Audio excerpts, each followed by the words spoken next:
her third, team fifth.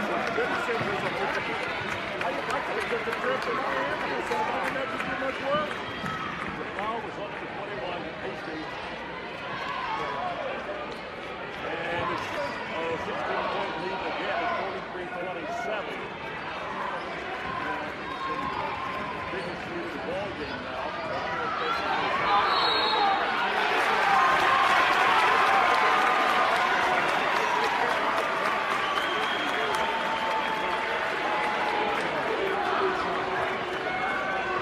Cougar foul, number 10, Sydney Freeman, her third, team sixth.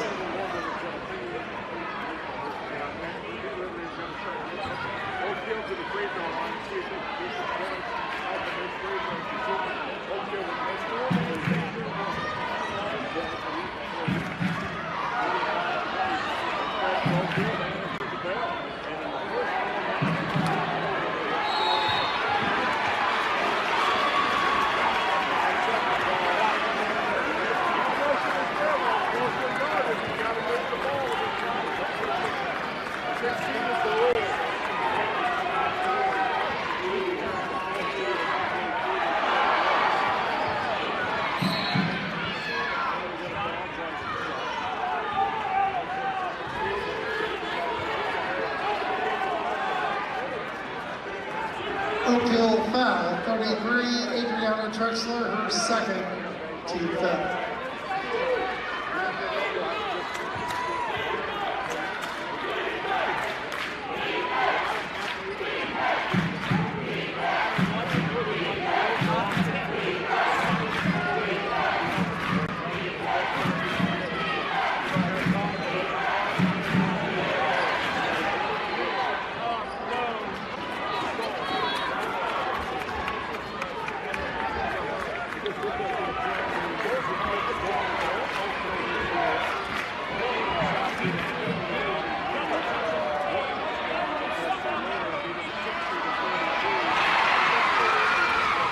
Rebound bucket. 10, 9, 8, 7, 6, 5, 4, 3, 2, 1. Hi, I'm Frank Reich, head coach of your Indianapolis Colts. I'd like to welcome all the players, coaches, and families to the IHSAA State Football Finals. The Colts are grateful to be part of a growing Hoosier football tradition and are proud to partner with the IHSAA. As an organization, we salute all your hard work and sacrifice to reach this point. We would like to wish all the teams the best of luck competing for the state title.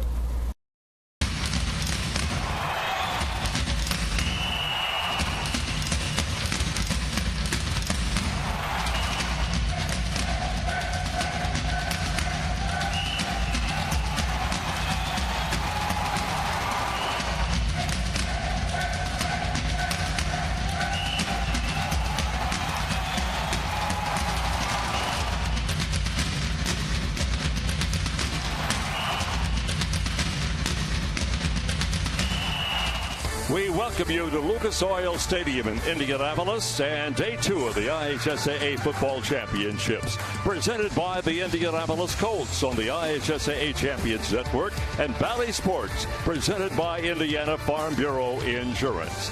This afternoon, we open up play with the Class 2A championship game featuring 4th-ranked Andrean, 11-3 on the year, and 7th-ranked Evansville Mater Dei at 12-2.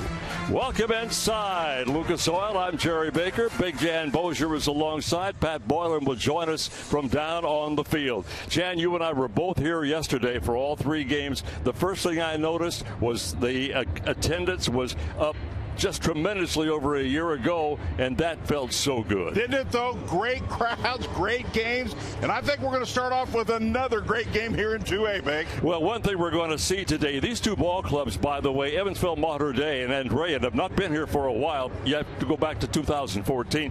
But, Jan, we're looking for 2 quarterbacks to really kind of lead these teams. Both have passed for a total of over 5,000 yards this year. And for Andrean, the Scott Ballantyne, one of the good ones. Yeah, no doubt about it. He's a sophomore. He'll be looking for his brother as one of his key targets. If he gets time, really an accurate passer. Well, the folks down south, Jan, are just getting out of bed this morning, perhaps. They're an hour behind us time-wise, but I'm sure they're ready to go to watch their 11-2 ball club. And Mason Wunderlich, he is also one of the guys who's passed for almost 3,000 yards this year. Fake, he's 6'5". He can see everywhere. Got a strong arm. Once again, if he's got time, he's got great vision, can see. He's thrown for a lot of touchdowns. I think we're going to see really an air show here today. Let's get to the keys to the game for today. They're brought to you by Wilson Sporting Goods. State title runs deserve the very best. Jan? Well, for the visitors, red zone scoring, if they get down there, the Fighting 59ers, they've got to finish the deal. Front line, you got to do your thing. They average 232 pounds. They're big. Pressure the Wildcats QB. Got to get after him, big. And for Evansville Mater Dei, balanced offense. We know they want to pass, but they got to run the ball a little bit just to keep everybody honest. Stay on the field, time of possession, and big plays. We've seen some big plays yesterday. They can be game breakers.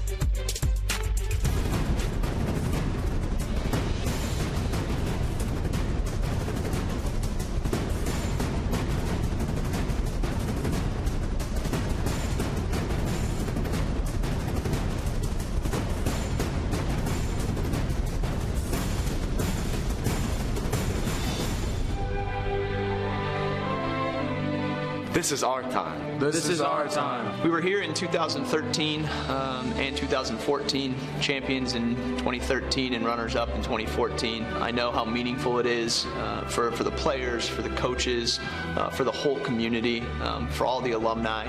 So for us to be back here again this year and to represent the Andrean community is special. The last time Andrean played for a state championship was 2014, and then the feeling to just be here is just so unreal. Just for it being my last ride, this is just everything I've ever wanted. It means everything to me. It feels amazing just to play for all the alumni and people that have gone through our program, all our rich history and tradition. It's an amazing feeling. It would mean everything to us, our families, the community, the whole Niner Nation.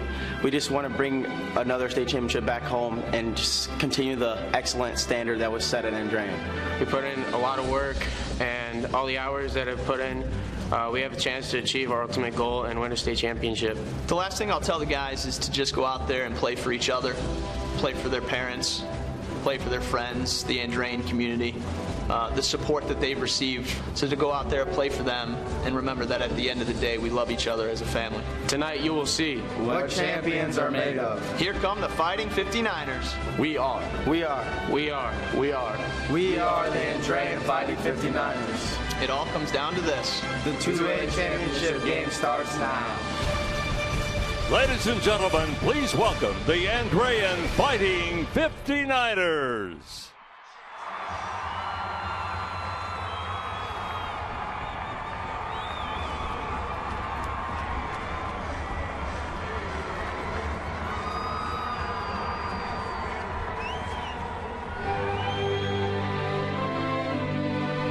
One more game. One more game. We were here last in 2014, and we're very excited to be back.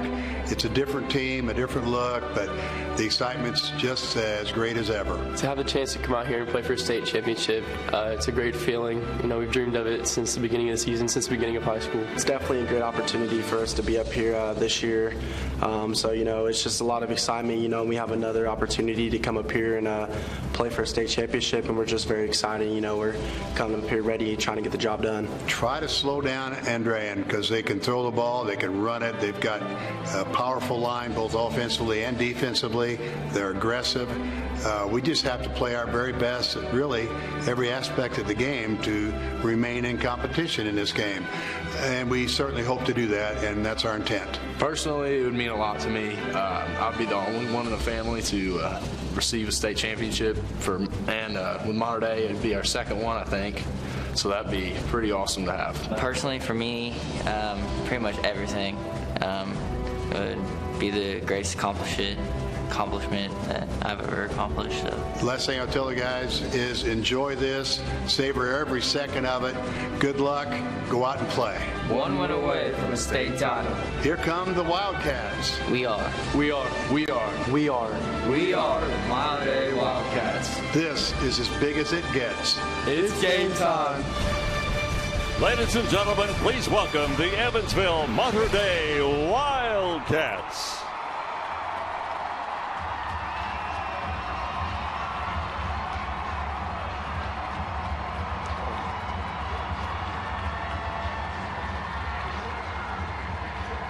Well, Jan, it's an interesting situation. You couldn't get two schools that are much further apart. They're about 260 miles apart, all the way from Merrillville down to Evansville. Yeah, that's a long way to travel if you want to go visit. But I'll tell you, what better place to visit than Lucas Oil? I don't think it bothered him at all. Let's bring in the third member of our broadcast crew down on the sideline, Pat Boylan. Hello, Pat. Hello, guys. Evansville Mater Dei head coach Mike Gable won a state championship in just his 4th year with the program. He's now in year 25. He has 3 runner-ups to add to his resume, but he also has perspective on just how hard it is to win on this stage, saying it's not enough to be happy to be here. You have to be ready to play once you get to this stage as well. On the other sideline is Chris Skinner for Andrean. He's won twice. He knows what it takes to win here, and he's looking to make a little history today to become the first person in Andrean history to win as a player, to win a state championship as an assistant coach. And Jan and Jerry, today he aims to win it as a head coach. I'm sure he does, wow. Pat. Thanks very much. Let's swing down to the field. We're getting ready for the coin toss here, and this could become significant because both these ball clubs, as Jan and I talked about, like to throw the football. So let's see what's going on coin toss wise. Andrean will receive.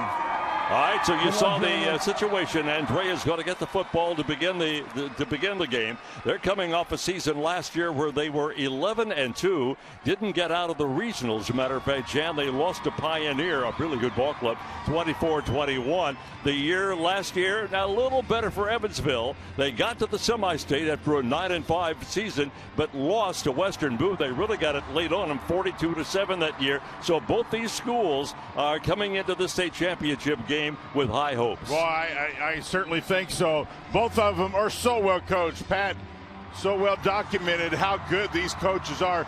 You have to be well coached. You have to have great athletes. And you have to have a break here and there. You have to stay healthy.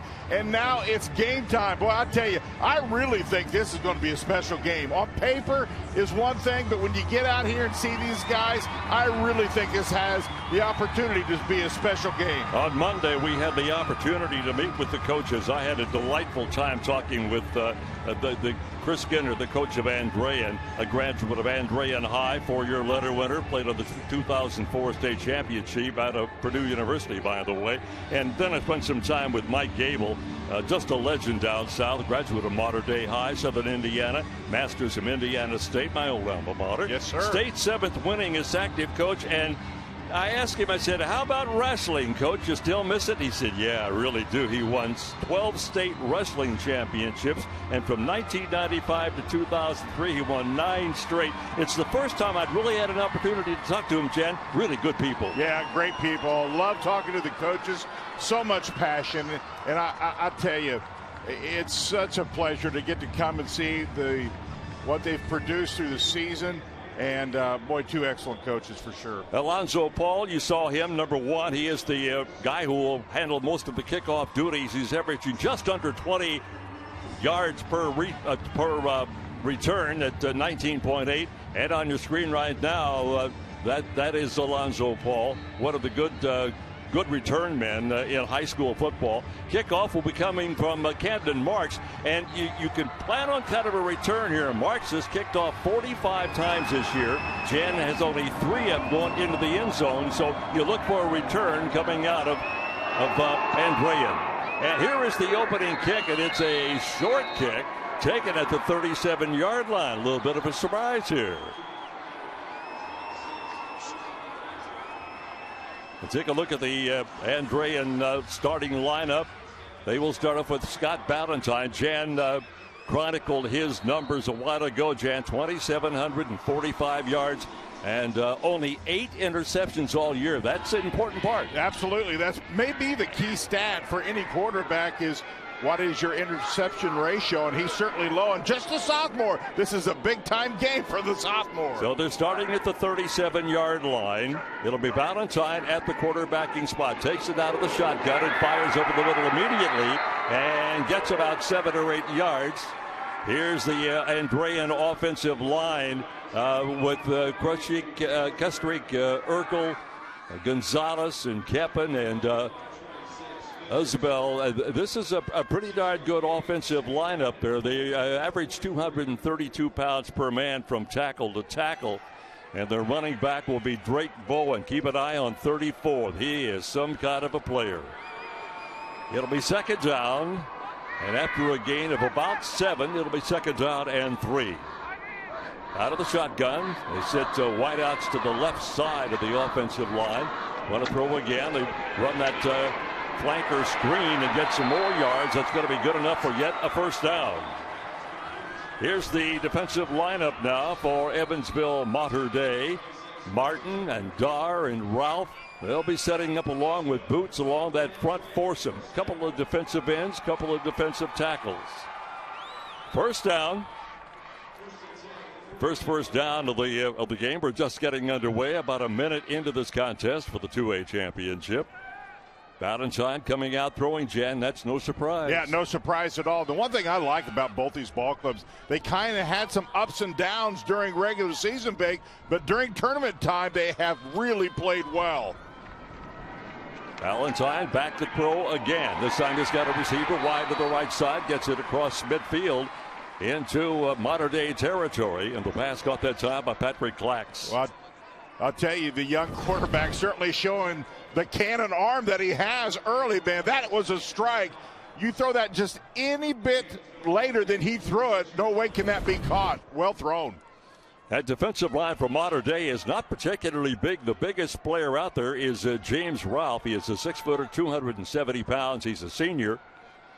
Along with Martin, who's 6'1", 200, a junior. Dar, 6'2", 175, and a junior. And Boots at 6'4", 6'1", 215, and the senior. Will try it on the ground this time, and it'll be third down coming up. And again, the running back, Drayk Bowen. Just a straight-up dive up the middle, and we talked about neither team particularly wants to run a lot, but you just can't pass all day long. Otherwise, they're going to spread the field on you defensively, so you got to keep the defense honest. So we'll see some running, but clearly the passing game is what has to be pristine. Well, basically, John, they're going to run the ball to set up the offense. Absolutely. They're going to set up the passing game. Yeah, well said, Bacon. It's exactly what they do. Set up plays. They set up on the little screen on the near side, and a good tackle by Bryce Humphrey. We're going to call his name a lot of this ball game, by the way. That time, a little or no gain on the play, so we're looking at a third down coming up. Ball is right at midfield, across into Mater Dei territory, and the clock continues to wind. First down, a couple of them, one of them on this drive so far. You know, Beck, one of the things we've seen all day yesterday, a lot of teams got out to a good start, but wasn't able to finish the deal. So just a quick start is good, but you got to play 4 quarters. Fourth down and 6 yards to go, and they kick it. And it gets a really good roll for Andrean inside the 20 down to about the 17-yard line. So they ran 6 plays and had to punt it away. And we got a chance to look now at the offensive lineup for Evansville Mater Dei.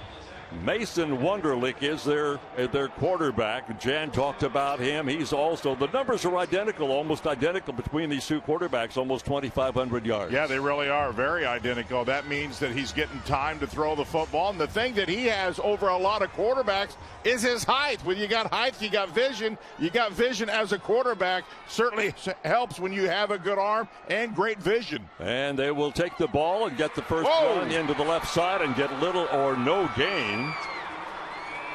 Here's the offensive line now from Mater Dei. It's a pretty good-sized offensive line. averaging just almost identical to Andrean's, 232 pounds per man. Vanover, Carter, Wilson, Boots, and Gooden. Wonderlic at the quarterback spot. Joey Pierre, really good running back. And they'll see Bryce Humphrey an awful lot. In fact, they have 4 guys they will throw the football to. So Jan at second down now. And for a loss of a yard. This drive starting back at about the 17. And this pass incomplete. I think this ball might have been tipped, Meg. Here's the defensive lineup now for Andrean. Damari Wright is a 6'3", 215-pound senior. DeTola is 5'10", 235 and a senior. And Marr 6'4", 210 and a senior. Those are the 3 down linemen. And you see the cornerbacks and the safeties. It's a pretty good defensive ball club. In fact, when I talked with their coaching staff, they said, hey, a lot of this success we're having, even though we get big numbers offensively, Jan, defense has been a big factor. Yeah, no question about it. They've only given up 6 points a game during the tournament. And this pass intended for Eli McDermott to no avail, and a quick 3 and out for Mater Dei. So a good defensive job by Andrean. Yeah, and what Andrean wants to do here is to play field position. So they got the 3 and out. So if they can kind of hold serve during this punt, get any type of return, they're going to end up with their offense on the field bank with great field position. Eli McDermott will come in to punt it away now for Mater Dei, averaging 40.4 yards per punt, along a 50 this year. Gets it away from about the 7-yard line. It's taken at the 45, straight up the middle and across midfield back into Mater Dei territory. Man, what an effort. I just love to see it when runners give that second and third effort. So nothing doing on the first 2 possessions, one by each ball club. And with the clock showing 7.5 to go in the first quarter. More game action coming when we come back. It's the 2A annual IHA Football State Championship presented by the Colts on the Indiana Farm Bureau Insurance Champions Network.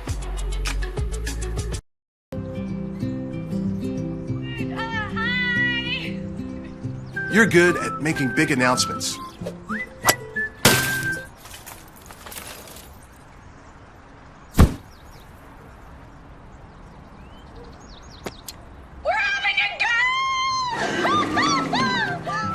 We're good at your insurance. Start with Indiana Farm Bureau Insurance, online, over the phone, or in person, and stop knocking on wood. It's a new era with new faces, the same Colts nation though. Passionate, loyal, loud, and when teams come into Lucas Oil Stadium, they need to know that it's going to be a long damn day. Let's go!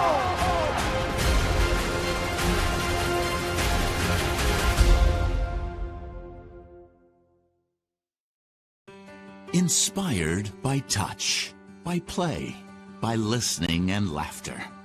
Inspired by family gatherings and one-on-one conversations. Inspired by long walks, long lives, and lives simply lived well. Inspired by compassion, by healing, by grace and strength. What inspires us at Franciscan Health is you. Franciscan Health, inspiring health. Well, Andrean was leading Eastside 3-0 in the second when Scott Ballantyne connects with his brother Robert from 55 yards out and put the 59ers up 10-0. Scott Ballantyne's keeper stretches Andrean's lead to 17-0 in the third quarter of the Andrean semi-state. And Eastside's defense answered the call in the fourth with Carson Jacobs scooping up the ball and taking it some 30 yards for the second score. The Blazers would cut the lead to 10-17-4 late in the fourth, but Andrean with then grind out the clock to secure their 7th trip to the state championship. Here's the tournament trail for Andrean. They did not have to play a single ranked team until they got to the semi-state a week ago against number 6 East Side, which they won 17-14. In the tournament, they are averaging 34.6 a game, and Jan, they're only giving up 6 points per game. 6 to Wheeler, 2 to Rensselaer Central. They shut out Whiting, 8 to LaVille, and 14 to Eastside. Good defense. Yeah, no question about it. The defense, quite honestly, has carried them through this tournament, and that was a huge, huge win. Eastside Bake was in the top 5 all year long. So here we go now, a first down at 10, and again, Andrean will start the drive inside Mater Dei territory, and they're going to lose about 4 yards on this play. Terrific defensive pursuit that time. We got a fumble. I think we've got a fumble here. Let's take a look. Let's see if they called it a fumble or not. No indication just yet.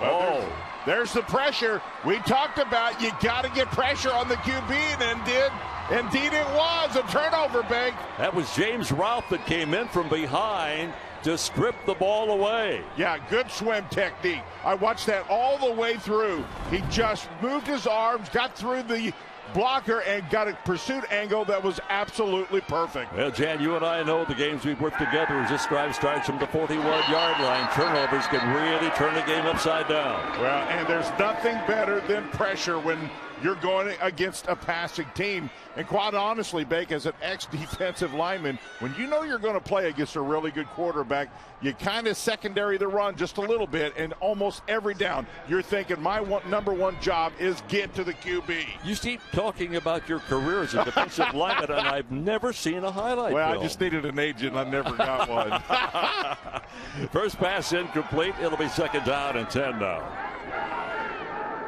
Again, out of the shotgun, back to throw on first down. The pass is caught by Ethan Stoles, and that's going to be close to first down territory. Yeah, and you mentioned earlier, you'll see a lot of the passing that you'll see these teams do, not so much this one.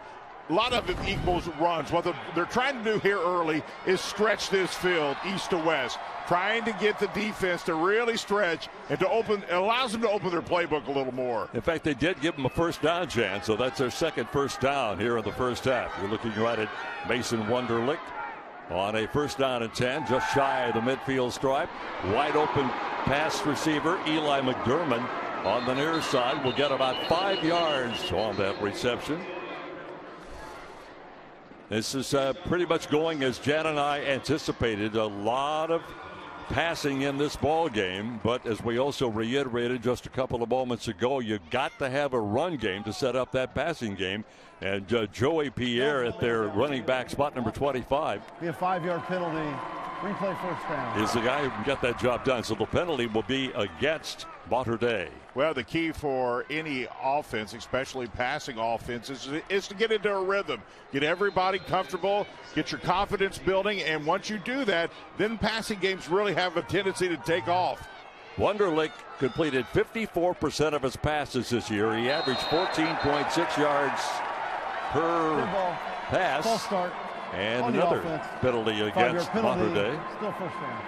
Wunderlich averaging 176 yards per game, 27 touchdowns, 9 interceptions. He had a long pass reception this year of 63 against Evansville North, so he can throw the football. But, Jan, those penalties they'll hurt you. Yeah, no doubt about it. And I think you give the teams a little bit of time here early. The butterflies are there, but sooner or later it will cost you, majorly. So you got to get focused here early. So it's second down and 20. Wunderlich rolls to the near side and misses his intended receiver, Eli McDermott. Boy, and right now you can just tell the Wildcats are just not in sync as of yet. Not sure quite the reason for that. Let's take a look as we progress during this game. But here the passes to the right have, for whatever reason, just been a little bit early. Well, I don't care how big a crowd you've played in front of all year long, Jan. You've not run into a situation like you're running into physically here today.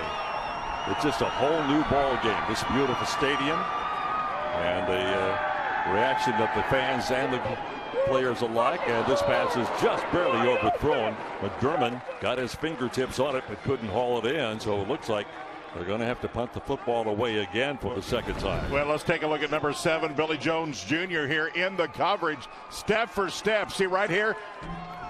Just great. Really no separation at all was allowed by Jones. Really good coverage by the senior. So we would assume McDermott will come in to punt it away. That may not be the case. Well, it's third down at 12. That's the reason why. Yeah, third down the penalty. I was up on one of my penalty markers on the far side. They'll come to the near side. This pass is again deflected, but incomplete.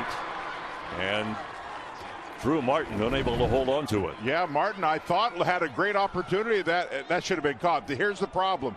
He didn't use his hands. Good receivers always use your hands, and I'm sure he will. But here early, when you don't use the hands, you have a tendency for a second to maybe take your eyes off. It hits your shoulder pads and bounce off. Well, McDermott's the top receiver, 61 catches for 1,030 yards, averaging almost 17 yards per game. Low snap, scooped up, punt is away, and may have been deflected. Yeah, I think so. Hit right at the 50-yard line, takes a pretty decent Mater Dei roll and rolls out of bounds at the 35-yard line. Well, I don't think it was a very good snap. Give the rusher a little extra time, and I think he got an extra hand on it. Well, you're watching the Indiana Football State Championships presented by the Indianapolis Colts on the Indiana Farm Bureau Insurance Champions Network.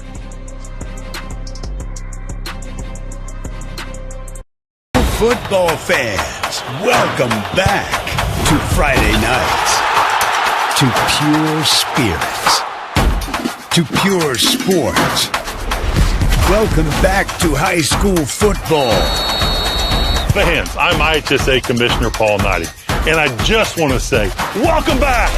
This is Friday night. This is Indiana high school football. This is your IHSAA. It's 2 p.m. Saturday afternoon. You have two choices. Option 1, take 2 nanoseconds to reach over and put on your seatbelt. Or option 2, decide it's too much work for a Saturday and don't put on your seatbelt. As the seatbelt alarm continues to sing the song of its people, you roll your eyes. You're just going down the block, you'll be fine. You take a turn to the left and that's when you see it. Just wear your seatbelt. It's an easy way to save your own life. The Indiana Criminal Justice Institute wants to remind you that choices matter. Click it to live it. Hey Indiana, let's clear the air about vaping. Glue, rat poison, paint. We all know these products contain poisons like formaldehyde, arsenic, and lead. And these are just a few of the chemicals you'll find in e-cigarette vapor. Let's clear the air, Indiana. Don't puff this stuff. Visit don'tpuffthisstuff.com to join the fight and spread the word.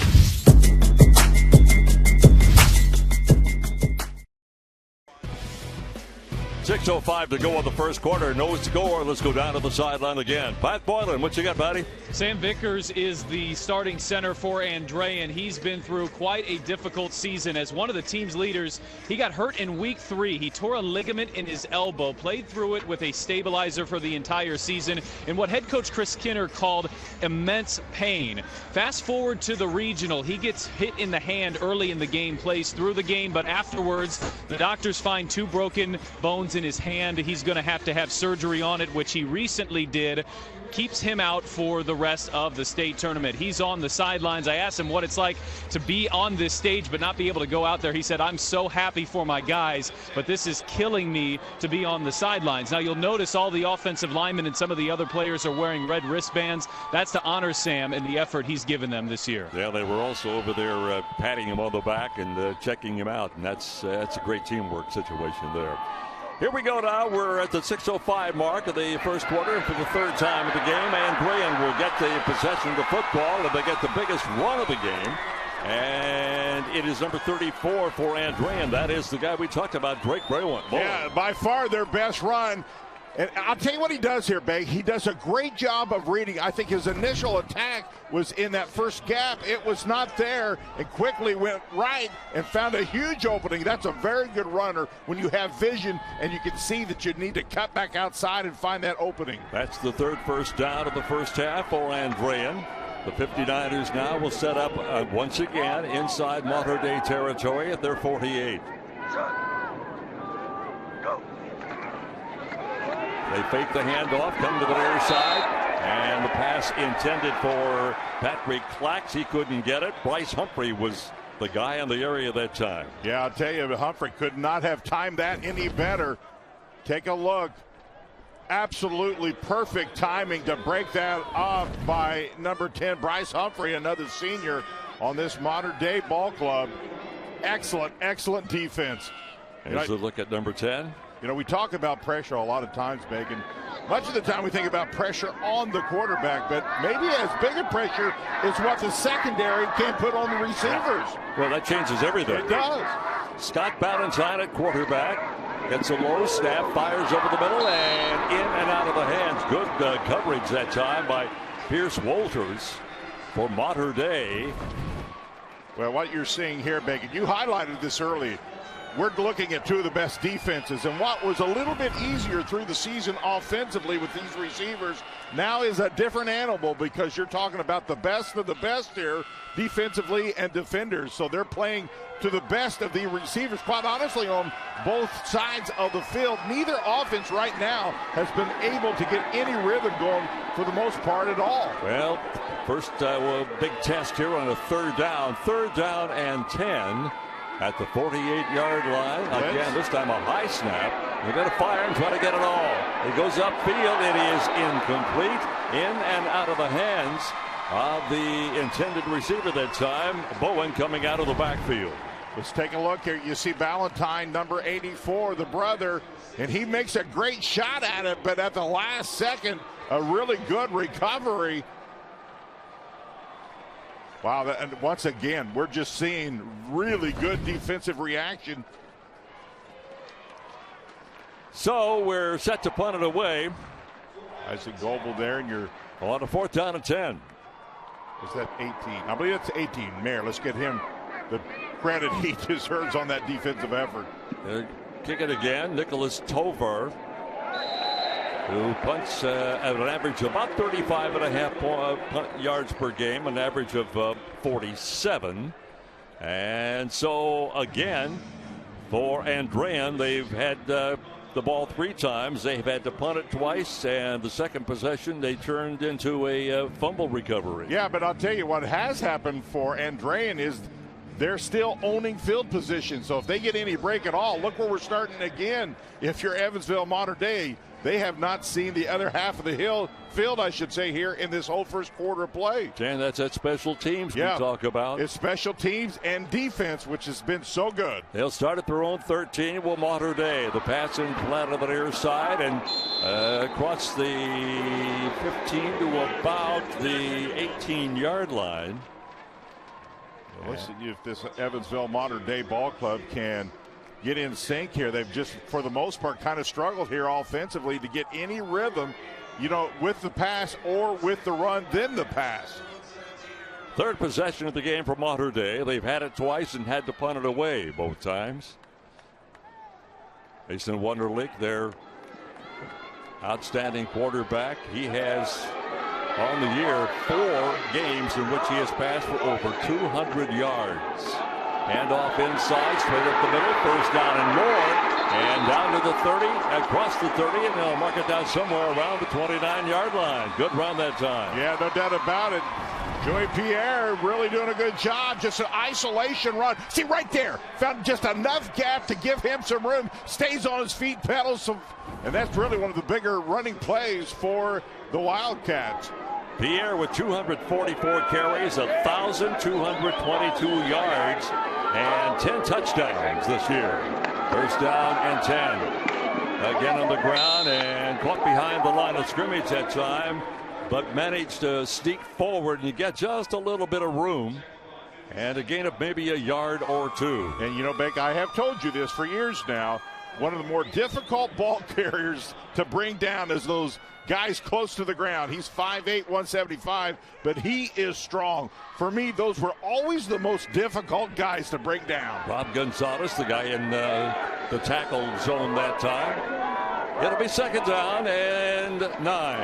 This time they'll try it on the ground again. They'll go to the left side. Run behind Will Carter over there and Austin Vanover. and get maybe a couple of more yards. Well, I think it's interesting. The Wildcats have went to the run, and I think what they're trying to do is what you talked about earlier, to set up the pass, but get some momentum, get a few yards, get your team just a little bit of flow here, and then they'll break out to the pass. I like what they're doing right now, simply to settle their ball club down. Well, they've started all three of their drives in their own territory, of course, but they've not been able to get across midfield. They are out right now at about the 35-yard line. Here's the handoff for the defense, and the pass interception. The pass interception by James Mantell. Boy, and Mantell played this perfectly. I'm not sure you should have thrown this one. Man-to-man coverage, and he was just all over him. Watch Mantell's eyes. See, he knows exactly when to make that break. He has his eyes exactly glued to that ball, and you don't make that break and interception if you don't have your eyes glued to that ball. So once again, Jan, Andrean's going to get the football in good field position. Yeah, their defense has clearly handed them really good field position again. They will start this drive at the 41-yard line in Mater Dei territory. First down and 10. Pitch back. Trying to find some running room. Nothing doing back there for Billy Jones. Really nice play defensively by Tyler Martin, another one of the seniors. You see there in your picture, 6'2", 190 pounds.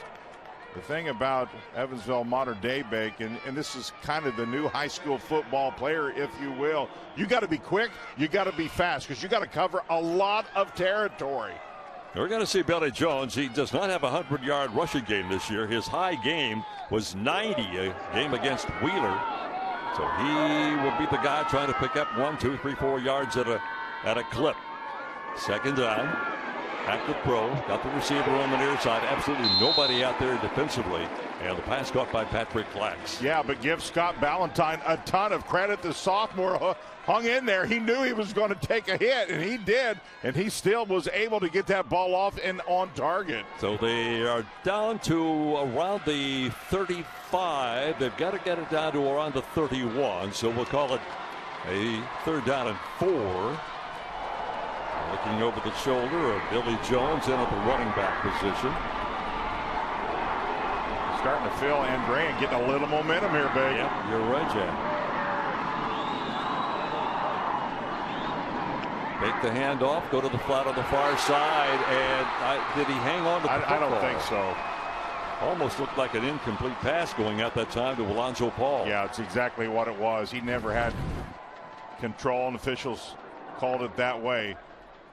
See, there's no control there at all. That can't be a catch, and it was never called a catch. But give a lot of credit that time once again. I'll tell you, the Wildcat defense has come to play. Their offense has struggled a little bit, but this defense has kind of had their backs against the wall, baked, in bad field position, but right now they're playing really good defense. Yeah, they've been under pressure almost of the opening absolutely. Kickoff. A minute 4 to go in the opening quarter of play, by the way.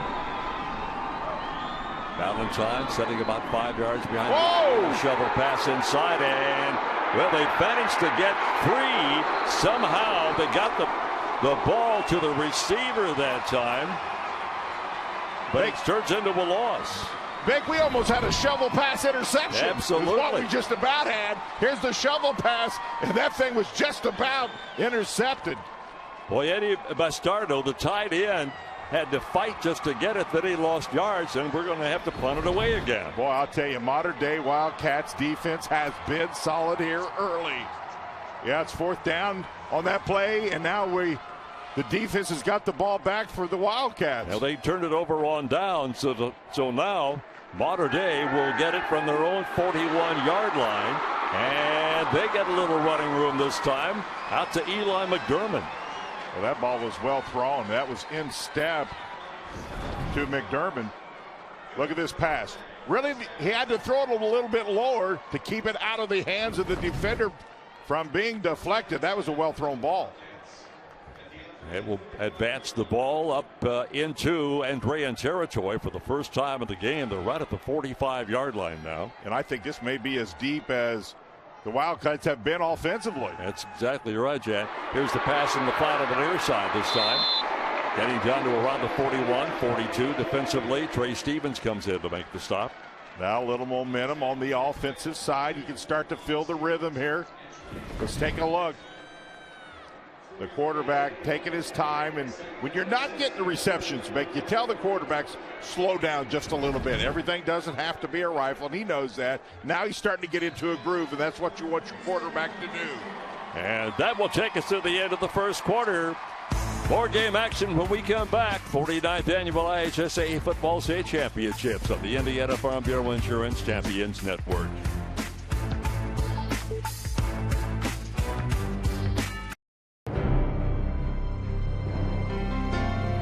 You're good at basement basketball.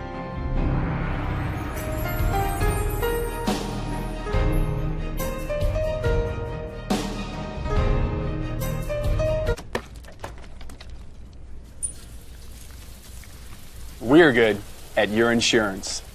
Start with Indiana Farm Bureau Insurance, online, over the phone, or in person, and stop knocking on wood. In addition to Pacers basketball, my family's a big fan of two things: rescue dogs and great Connecticut water. So when we adopted Walter to join Bailey, he too gets his bowl of water right from our Connecticut K5 drinking water station. We take our water quality seriously, which is why we also have a whole home water treatment system. Improve your water like we do. Visit ConnecticutIndy.com for your free in-home water test. Connecticut, official sponsor of the Indiana Pacers.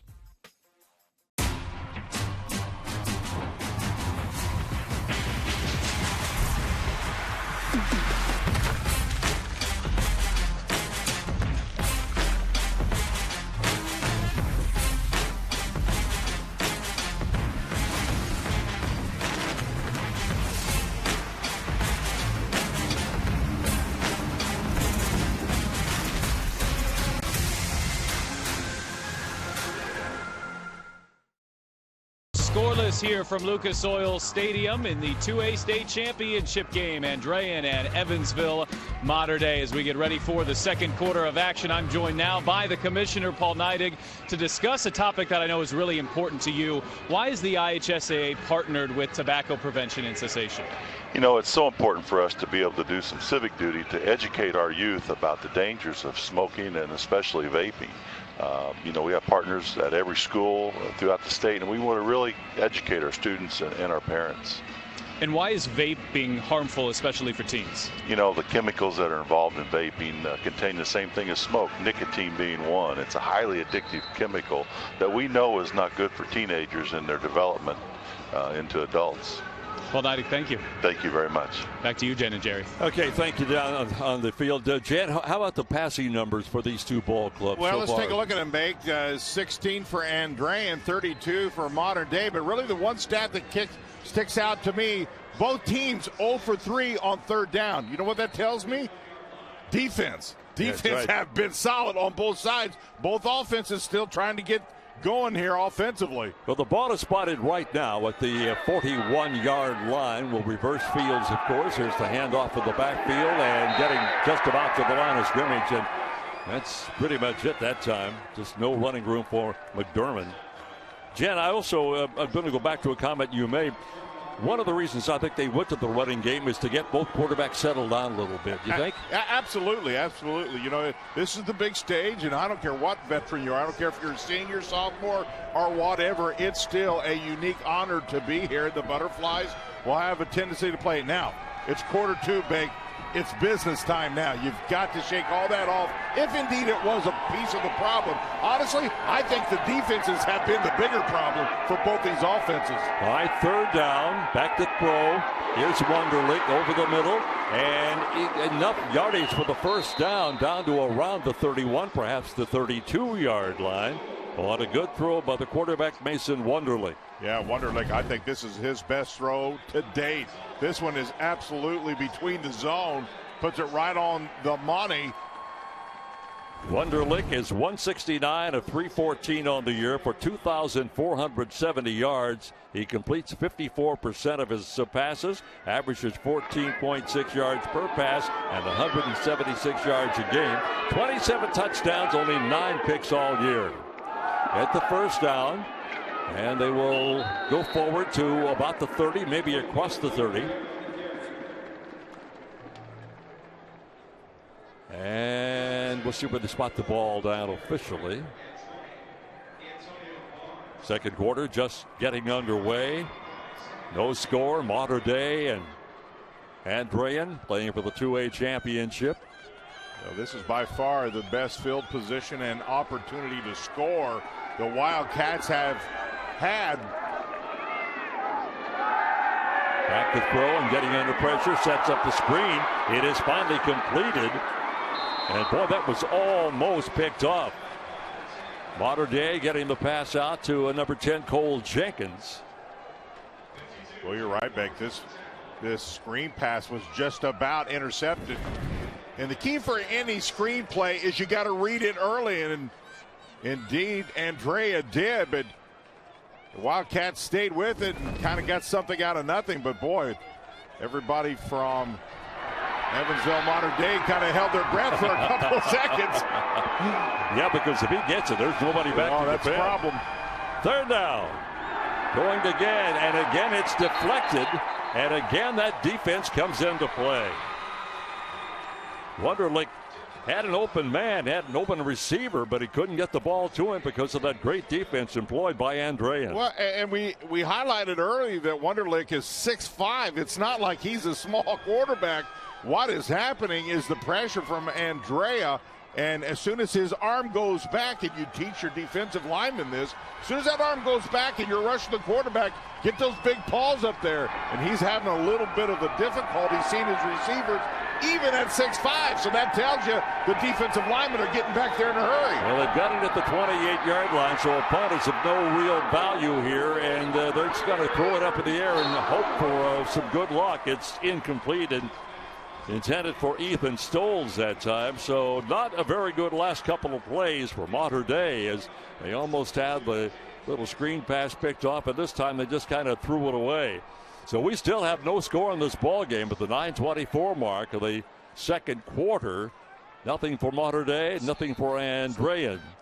So, Jan, we're going to turn it over again, not for successive possessions.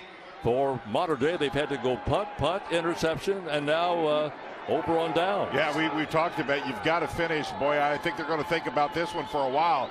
This is an opportunity that they kind of let slip by.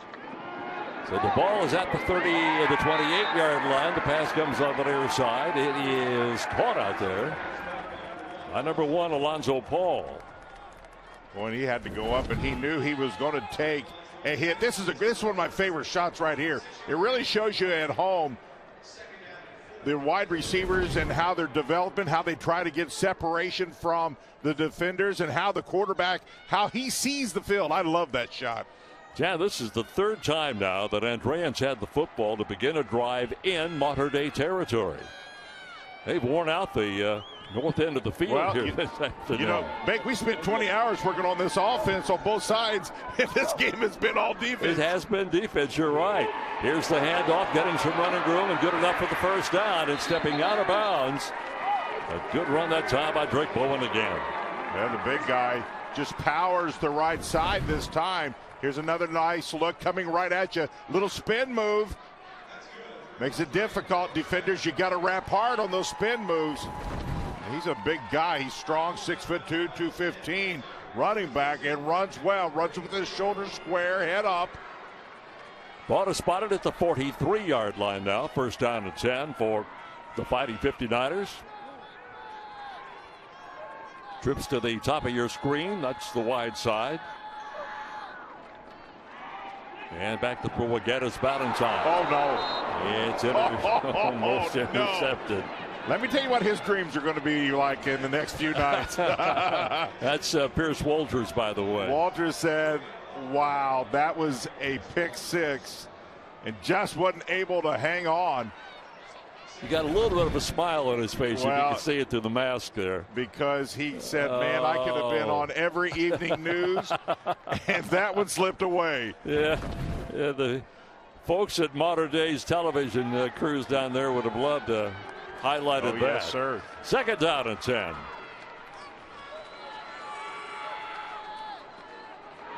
And again, we're going to go on the ground, and it'll be Bowen one more time. Jen, I think both of us, you and I, came into this game thinking, man, we're going to see pass. But it's actually been the ground game has been the key. Yeah, and that's what yardage they have been able to get. It is tough yards. As I'm walking in here, and I got to tell you, Mater Dei must have been here 4 in the morning. This parking lot was packed. They go, wow, what do you think? I thought, man, I think there's going to be scoring everywhere. So much for what I know. Third down and about a half a dozen yards to go for the first down. Good crowds on hand here at Lucas Oil today. Our thanks to all the folks at Lucas Oil who do such a terrific job of hosting this high school championship.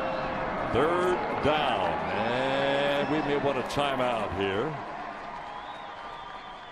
So we'll take a timeout ourselves to watching the football championships on the Indiana Farm Bureau Insurance Champions Network.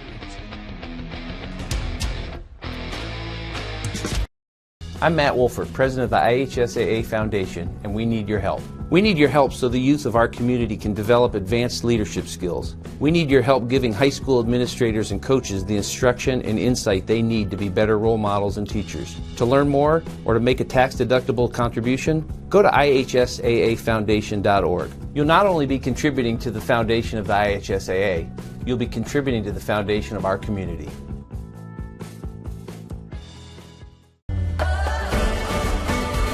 Right now, more than ever, it's the opportunity of a lifetime. Make 6 figures a year, have great health insurance, have a great retirement. It basically is giving me a lot more security financially. The great benefits of this union is that I've been able to provide for my family. If they didn't truly believe college was for them, or even if they were on the edge of thinking, I'd push them towards going to a trade. Ivy Plus helps students navigate the cost of college in 2 ways: tuition and textbooks. Ivy Plus Tuition simplifies what students pay by charging the same tuition rate if they're enrolled in 12 or more credits. You pay the same amount whether you take 12, 15, or even 18 credits, so you can graduate faster while saving money. You'll save even more with Ivy Plus textbooks. Best of all, students in the fall 21 and spring 22 will receive their required textbooks at no additional cost.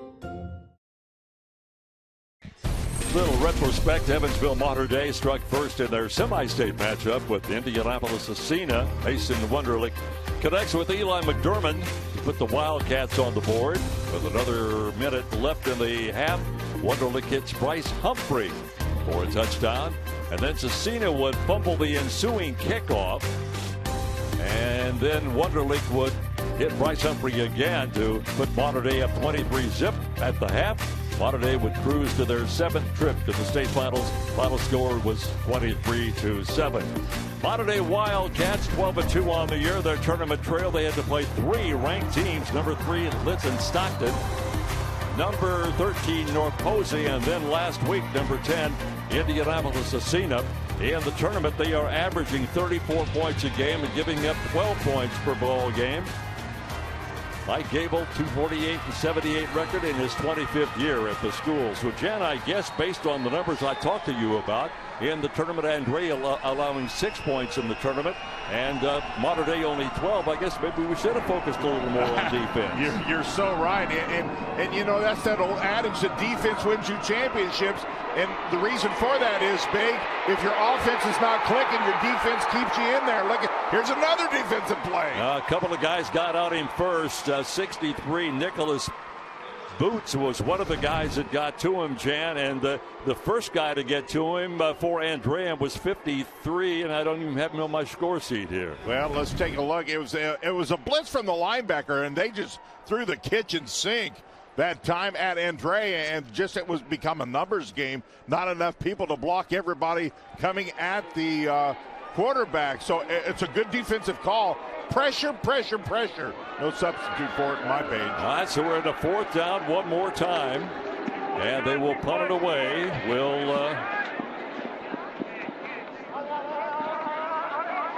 And it's going to be down at about just outside the 15-yard line. All right, you're good at being you. You've been you for years. Indiana Farm Bureau Insurance is good at your insurance, too. Find an agent to help you think about it at infb.com. Start with Indiana Farm Bureau Insurance and stop knocking on wood. So, Jan, what do you think up to this point? Well, it's been interesting because the other games yesterday, so much of the conversation, while these defensive coordinators are going to have to make some adjustments. For the first time, I think, in 4 games, it may be the offense that has their work cut out for them, trying to figure out what can adjustments be made to get these offenses going.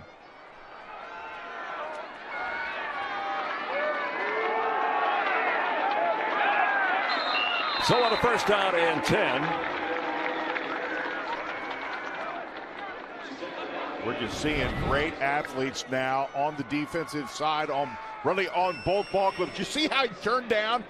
He got rid of his block, and then turned down to make that tackle. That's excellent technique there for Andrean 59ers defense. Got a couple of yards on that play. The drive beginning at about the 28-yard line. I just cannot emphasize when you have quickness on that front defensive line, what a plus that is. They run a 3-4, they beat Andrean. Well, straight up the middle they go again. And again, the ground game is so impressive this time for both these ball clubs. That's a first down. Well, Joey Pierre again on that isolation dive play. Good blocking, and the key for the difference of blocking that time, Bake, is they stayed an extra couple counts up front blocking and allowed him to get through that first layer. Well, they get the first down. Big, we just got 5:41 left in this first half. It has flown by. It is really flying by. There's a look at the line of scrimmage, just shy of the, right at the 29-yard line, as a matter of fact. Now we'll get a timeout. And we will take a timeout ourselves, watching the action on Indiana Farm Bureau Insurance Champions Network, presented by the Indianapolis Colts.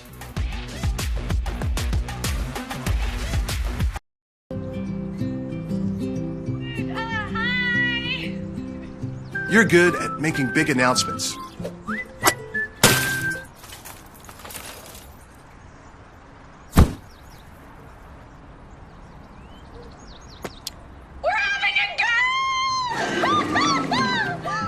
We're good at your insurance.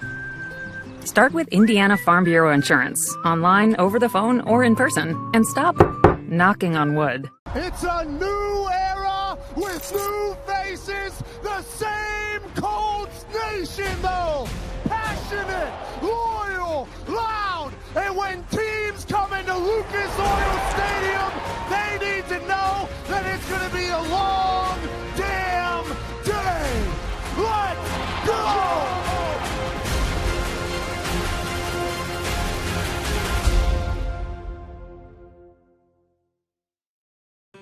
Inspired by touch, by play, by listening and laughter.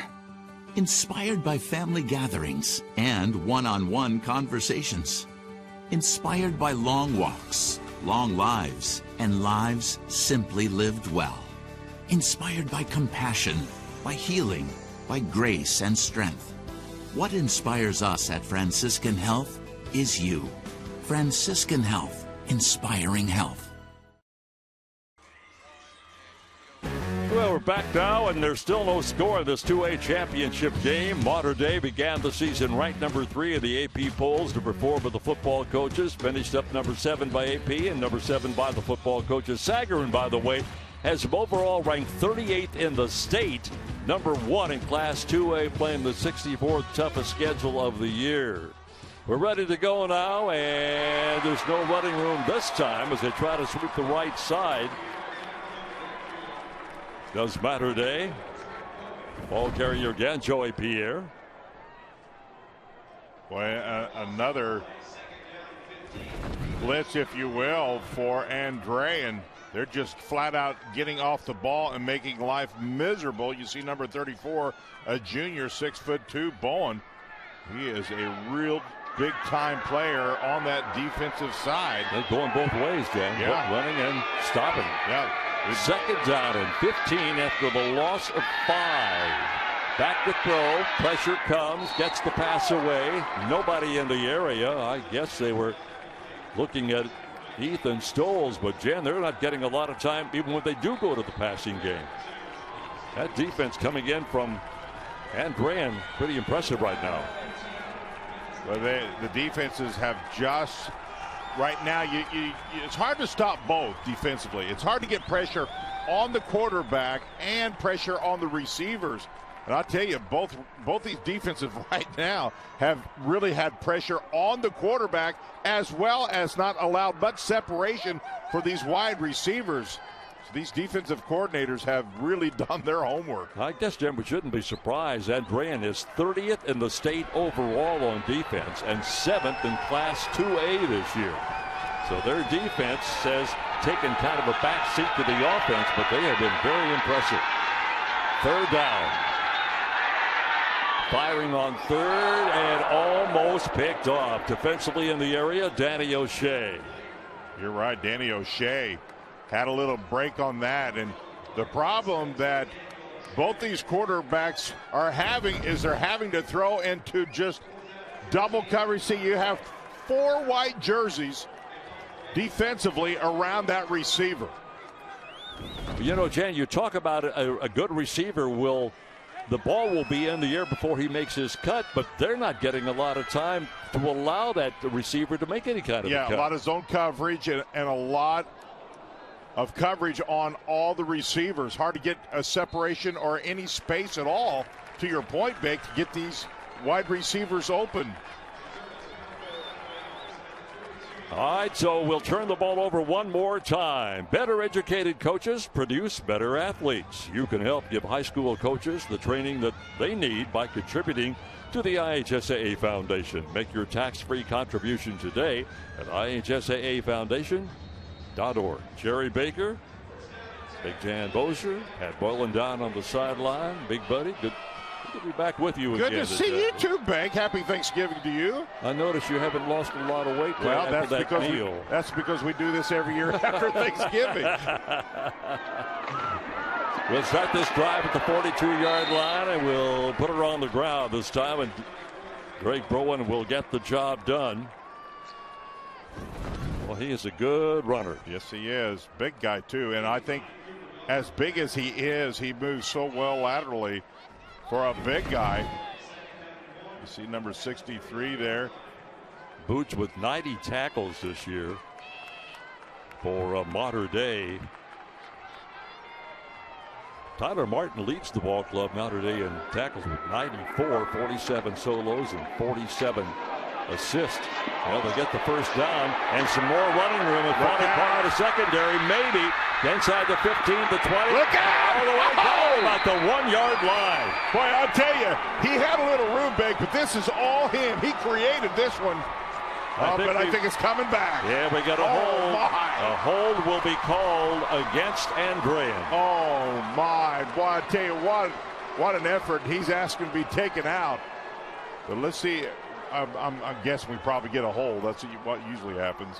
He was down at the 1, so it's a 47-yard run, but it's going to come back. During a run, holding, offense, 10-yard penalty from the spot of the foul. Remains second down. Let's see if we can find the hold. Here's a nice look coming right at you.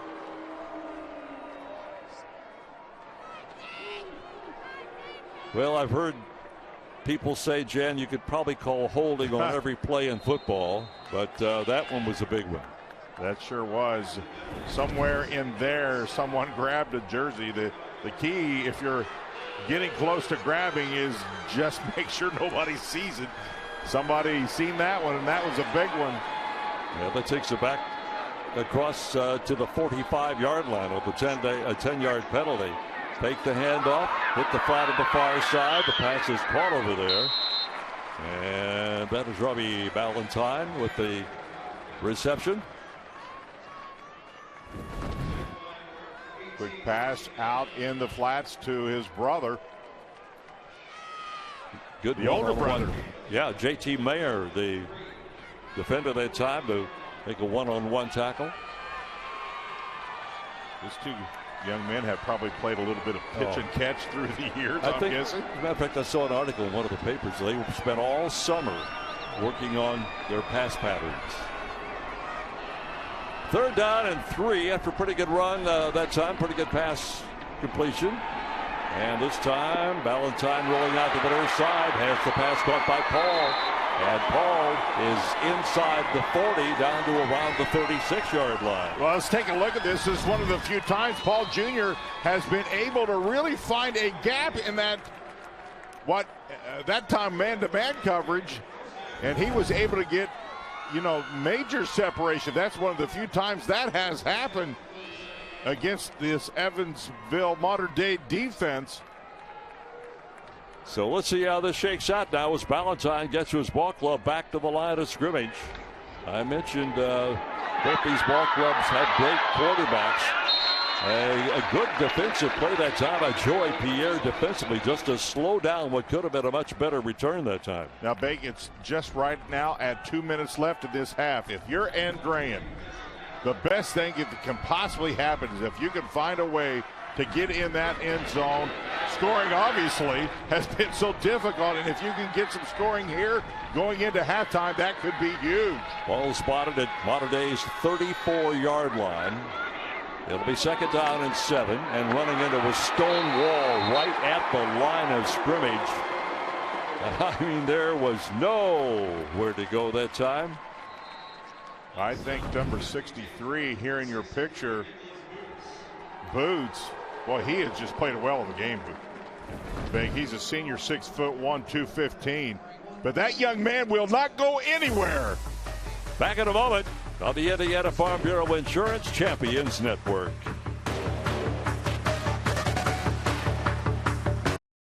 Football fans, welcome back to Friday nights, to pure spirits, to pure sports. Welcome back to high school football.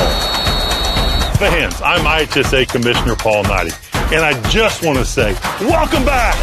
This is Friday night. This is Indiana high school football. This is your IHSAA. It's 2 p.m. Saturday afternoon. You have two choices. Option 1, take 2 nanoseconds to reach over and put on your seatbelt. Or option 2, decide it's too much work for a Saturday and don't put on your seatbelt. As the seatbelt alarm continues to sing the song of its people, you roll your eyes. You're just going down the block, you'll be fine. You take a turn to the left, and that's when you see it. Just wear your seatbelt. It's an easy way to save your own life. The Indiana Criminal Justice Institute wants to remind you that choices matter. Click it to live it. Hey, Indiana. Let's clear the air about vaping. Glue, rat poison, paint. We all know these products contain poisons like formaldehyde, arsenic, and lead. And these are just a few of the chemicals you'll find in e-cigarette vapor. Let's clear the air, Indiana. Don't puff this stuff. Visit don'tpuffthisstuff.com to join the fight and spread the word.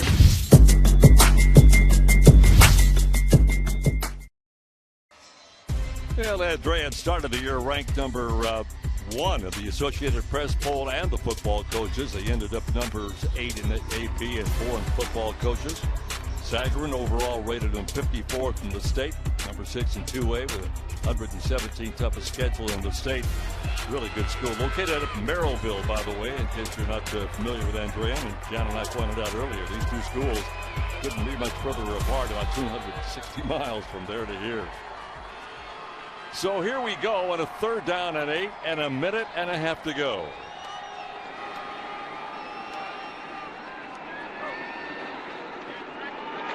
Ballantyne rolling back, getting some decent protection this time. Fires on the run, and they're going to call the catch.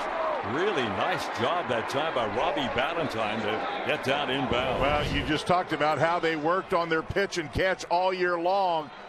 And that's perfection. Made sure you only need 1 foot down in high school. He was able to get 2. That's a big time catch. What do you have, about 3 inches? He did not have much real estate at all. Of course, that'll move the chains. That'll give them a 1st down at the 24-yard line. Yeah, the key is they continue to move the chains here 1 minute 24 of the clock stopped. Well, Jen, getting on the board would be the way this first half is going would be monstrous. Yes. First down and 10. Going to throw on the flat on the far side, and it's going nowhere. Just great defensive play that time by J.T. Mayer.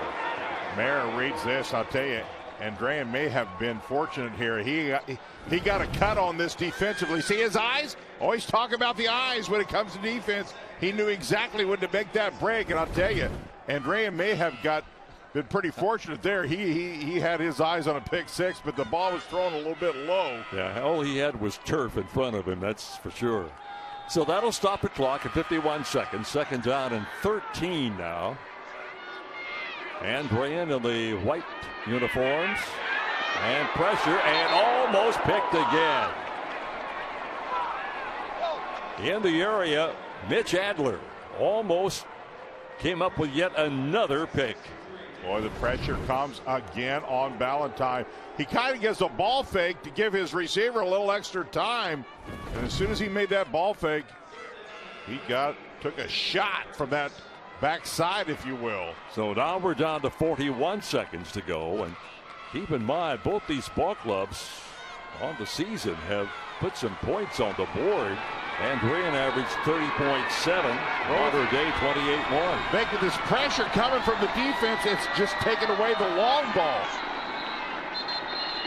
Ballantyne back again, but not before the whistles blow. And it's going to be a delay of game. Good ball. Delay of game. Offense. 5-yard penalty. Those receivers need time, Bake, to get downfield, and there's not been any time with the pressure coming from these defensives. Looking at Chris Skinner, a graduate of Andrean High, 4-year letter winner there. He played on the 2004 state championship team, went on to Purdue. Had a really enjoyable conversation with him on Monday. Very delightful gentleman. Yeah, we've seen in that last replay, or maybe a couple replays ago, where Ballantyne tried to do a pump fake to get his receiver to go deep, and just about the time he did that, he took a shot. And I think it is Andrean that's taking the timeout right now. Yep. Trying to come up with some kind of a solution. So we're going to stay right here. 38 seconds to go. It's still no score in this 2A title game. And you are good at being you. You've been you for years. Indiana Farm Bureau Insurance is good at your insurance. Find an agent to help you think about it at infb.com. Start with Indiana Farm Bureau Insurance and stop knocking on woods. Full day of football here today, Jim. We got the 4A title game coming up, the 6A championship game today. And the crowds have been very good. We touched on this in the opening of the show today.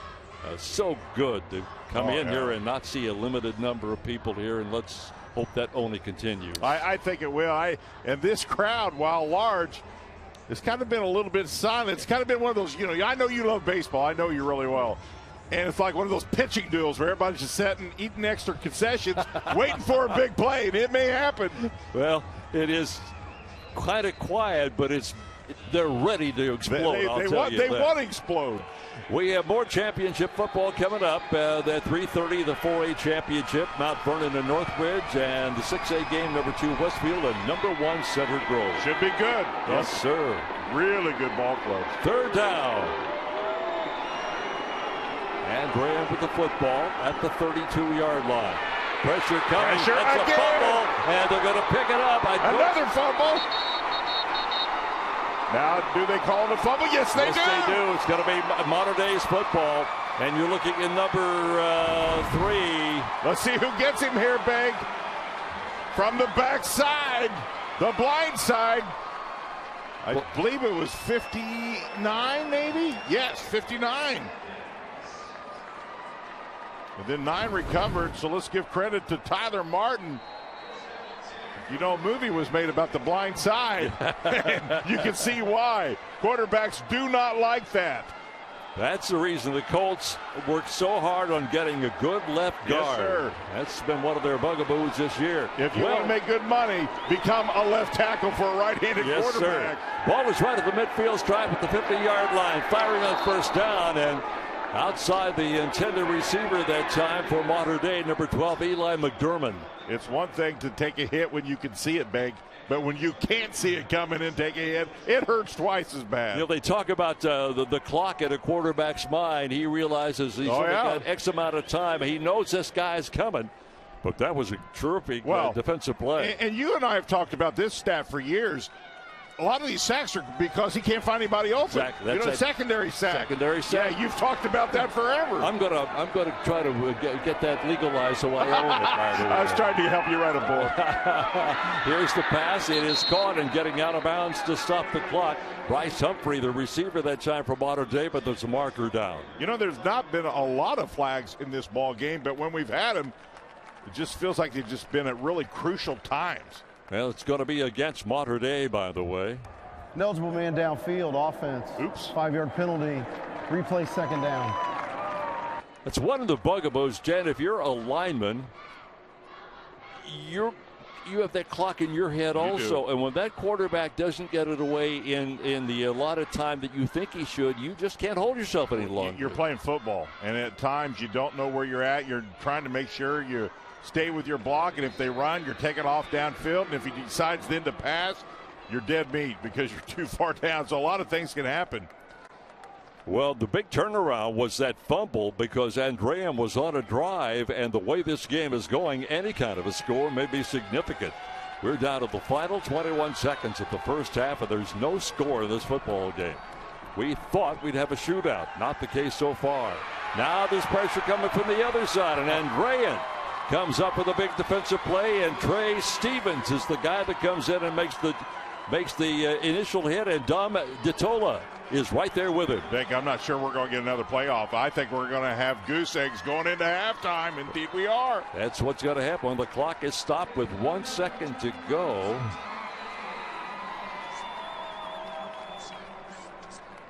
All right, so we'll be able to get one more play away.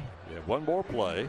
Oh, I guess we do. They stopped at 1 second. Stopped at 1 second to go. So now we look for a Hail Mary from Mason Wunderlich, and I'm checking Jan Wunderlich's longest throw this year, as I mentioned earlier, was 63 yards against Evansville North, the longest completion this year. He's had 4 200-yard games. Here's that last play, and boy, the defense just came in from everywhere. Boy, it did.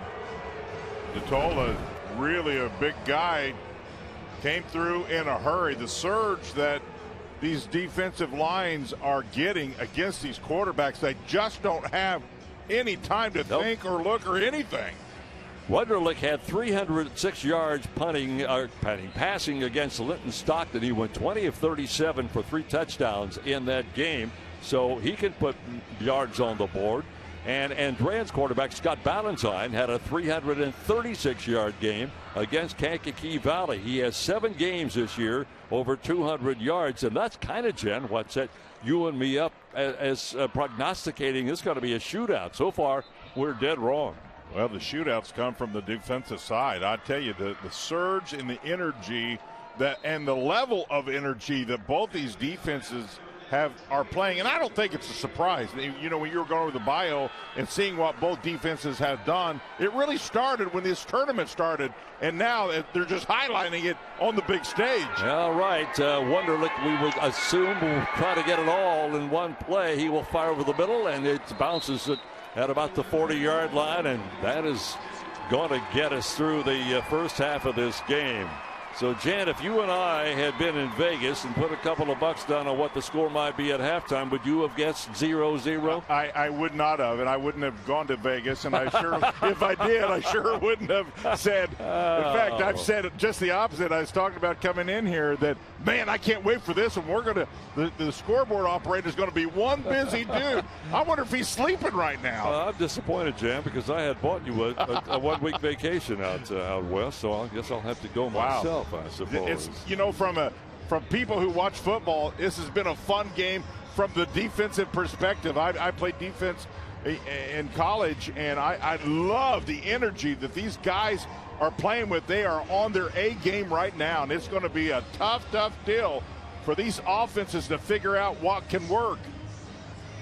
All right, let's go down to the sideline now. Here's Pat Boylan. Pat. Coach, 2 high-powered passing offenses, and yet we're scoreless here at halftime. Has the defensive dominant first half surprised you? I don't think it surprised me. Both defenses have shown to be pretty formidable throughout the year. Obviously a little bit disappointed in how we're handling some of their pressures and stunts up front. But we gotta put some things together for sure in the second half. You're a coach that's not afraid to give a passionate speech. Is one coming here at halftime? I don't know about passionate. Here we are, 1 half to go for a state championship. So, our focus right now is schematically going to look at what we can do differently to take advantage of some things. Boys are playing hard. I couldn't ask for anything else out of them. So I'm sure they're going to come out in the second half and do the same. Coach Skinner, thank you. Thank you. Appreciate it. Back to you, Jared Jen. All right. Thank you, Pat, and thank you, Chris. We're back with more halftime activities in a moment here at the IHSA Champions Network, presented by Indiana Farm Bureau Insurance.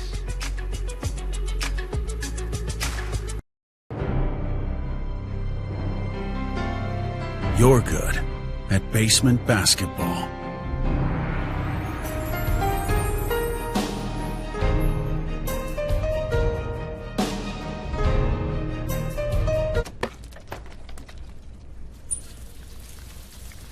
We're good at your insurance. Start with Indiana Farm Bureau Insurance, online, over the phone, or in person, and stop knocking on wood. In addition to Pacers basketball, my family's a big fan of two things: rescue dogs and great Connecticut water. So when we adopted Walter to join Bailey, he too gets his bowl of water right from our Connecticut K5 drinking water station. We take our water quality seriously, which is why we also have a whole home water treatment system. Improve your water like we do. Visit ConnecticutIndy.com for your free in-home water test. Connecticut, official sponsor of the Indiana Pacers.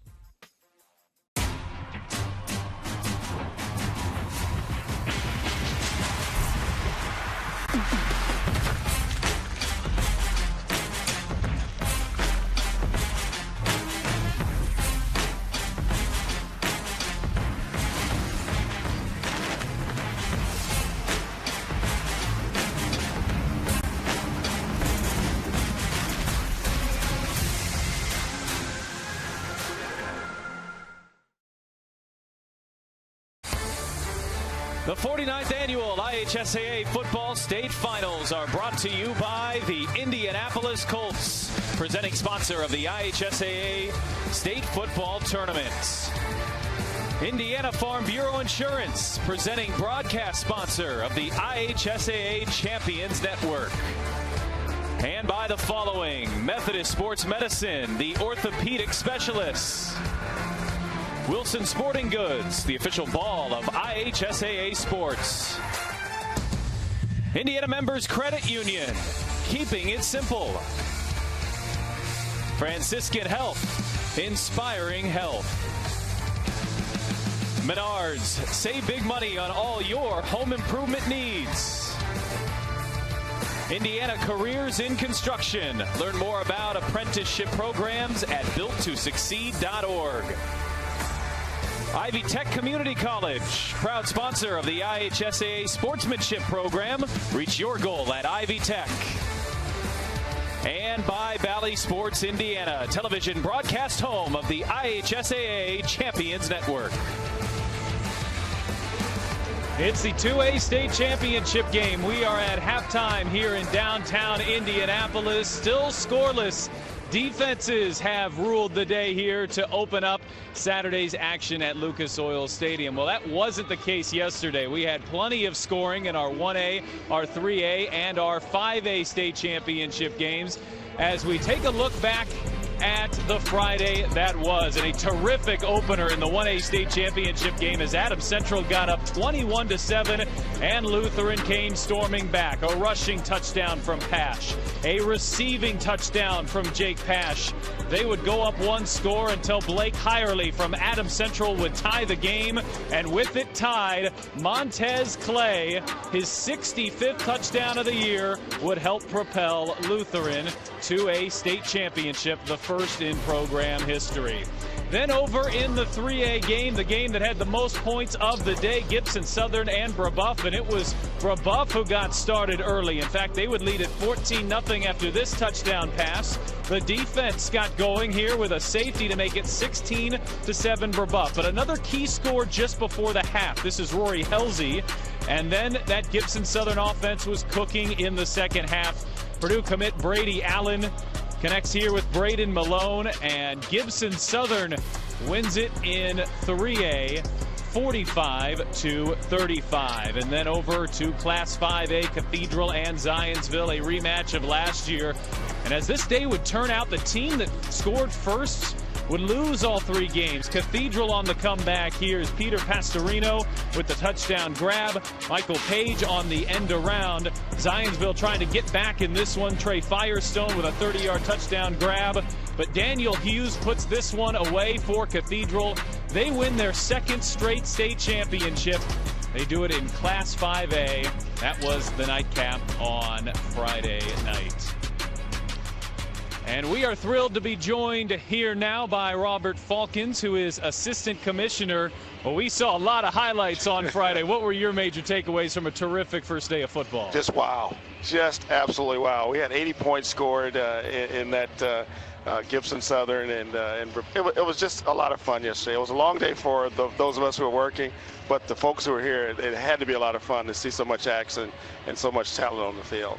What is this like for you to watch the whole season play through, to get to culminate in a building like this, and not only that, to get some great games like you've had so far? That's all you can ask for. I think this weekend is a celebration of football in the state of Indiana, high school football in the state of Indiana. And we work well with our partners with the Colts and the Indiana Football Coaches Association. And this is a pretty good show. It's a pretty big show. Everybody wants to be involved. The players are really, really excited to come in and play. Wednesday's practices are great. And then what you saw yesterday is just a culmination of 14 weeks of effort, and it was a lot of fun yesterday, and it's always fun. You talk a lot about that partnership with the Colts and the opportunity for the kids to get to play in a building like this. Sure. What does it mean to you to be able to provide that type of opportunity?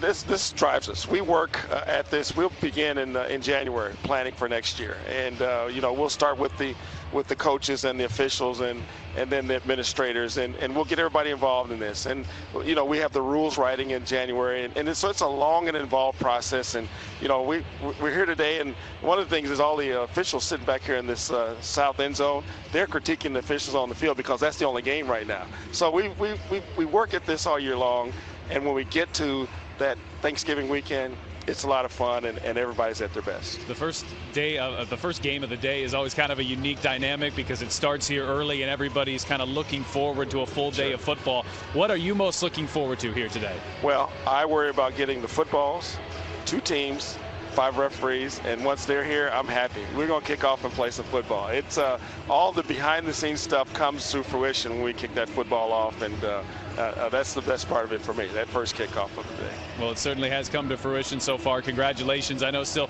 2.5 games to go, so a lot of work still left. Yeah, and I just want to give a quick shout out to all our guys who are working this weekend on Saturdays and Sundays, all of our officials and our coaches and our fans. Just enjoy the weekend, and we're doing our best to provide a good show for you here. Robert Falcons, thank you. Thank you. We are tied at 0 halftime here from Lucas Oil Stadium, Evansville Mater Dei and Andrean.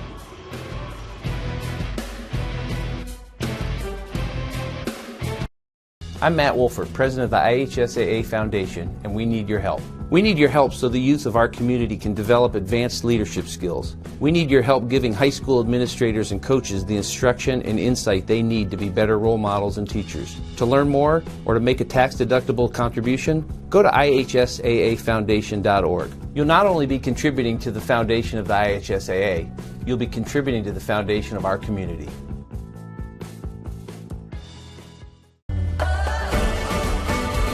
Right now, more than ever, it's the opportunity of a lifetime. Make 6 figures a year, have great health insurance, have a great retirement. It basically is giving me a lot more security financially. The great benefits of this union is that I've been able to provide for my family. If they didn't truly believe college was for them, or even if they were on the edge of thinking, I'd push them towards going to a trade. Ivy Plus helps students navigate the cost of college in 2 ways: tuition and textbooks. Ivy Plus Tuition simplifies what students pay by charging the same tuition rate if they're enrolled in 12 or more credits. You pay the same amount whether you take 12, 15, or even 18 credits, so you can graduate faster while saving money. You'll save even more with Ivy Plus textbooks. Best of all, students in the Fall 21 and Spring 22 will receive their required textbooks at no additional cost. Since 1992, Title IX has helped protect opportunities for every female athlete in high school sports. When Title IX passed, it opened doors for generations of female athletes in the Hoosier State and around the country. In the 50 years since the Title IX's passing, Indiana has seen countless women create opportunities for the next generation of female student athletes. Pioneers like former IHSA commissioners Patrick Roy, Mildred Ball, Teresa Wynn, Sandy Searcy, good folks. The IHSAA proud to celebrate the 50th anniversary of the passing of Title IX. 49th Annual Girls Golf Championship contested out at Prairie View Golf Club in Carmel, October the 1st and 2nd. Defending champion Macy Beeson of LaPel, Indiana, claimed the individual title, even par 144 for the 36-hole tournament. Evansville North's Chloe Johnson was second, one stroke back, and Ava Ray of Franklin Community High was third on that list. Evansville North, by the way, won the team title, their second in a row, and their sixth championship in 8 years. Our congrats going out to all the individuals and the teams. The boys tennis singles and doubles championship contested out at Carmel High. In singles, West Lafayette's Aiden William down North Central's Alex Antonopoulos 6-2, 6-4. And in the doubles competition, Cyrus Malpetti and Jack Gents outlasted Munster's Daniel Stroka and Charles Morton 6-4, 6-3. And in the team championship, Carmel claimed their sixth consecutive state title. Congrats to all those individuals and teams likewise. Back with more in a moment. You're watching the Indiana Football State Championships on the Indiana Farm Bureau Insurance Champions Network.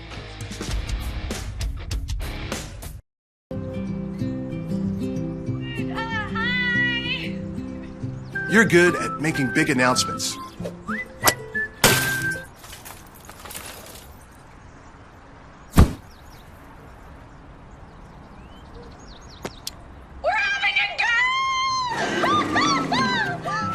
We're good at your insurance. Start with Indiana Farm Bureau Insurance, online, over the phone, or in person, and stop knocking on wood. It's a new era with new faces, the same Colts nation though. Passionate, loyal, loud, and when teams come into Lucas Oil Stadium, they need to know that it's going to be a long damn day. Let's go!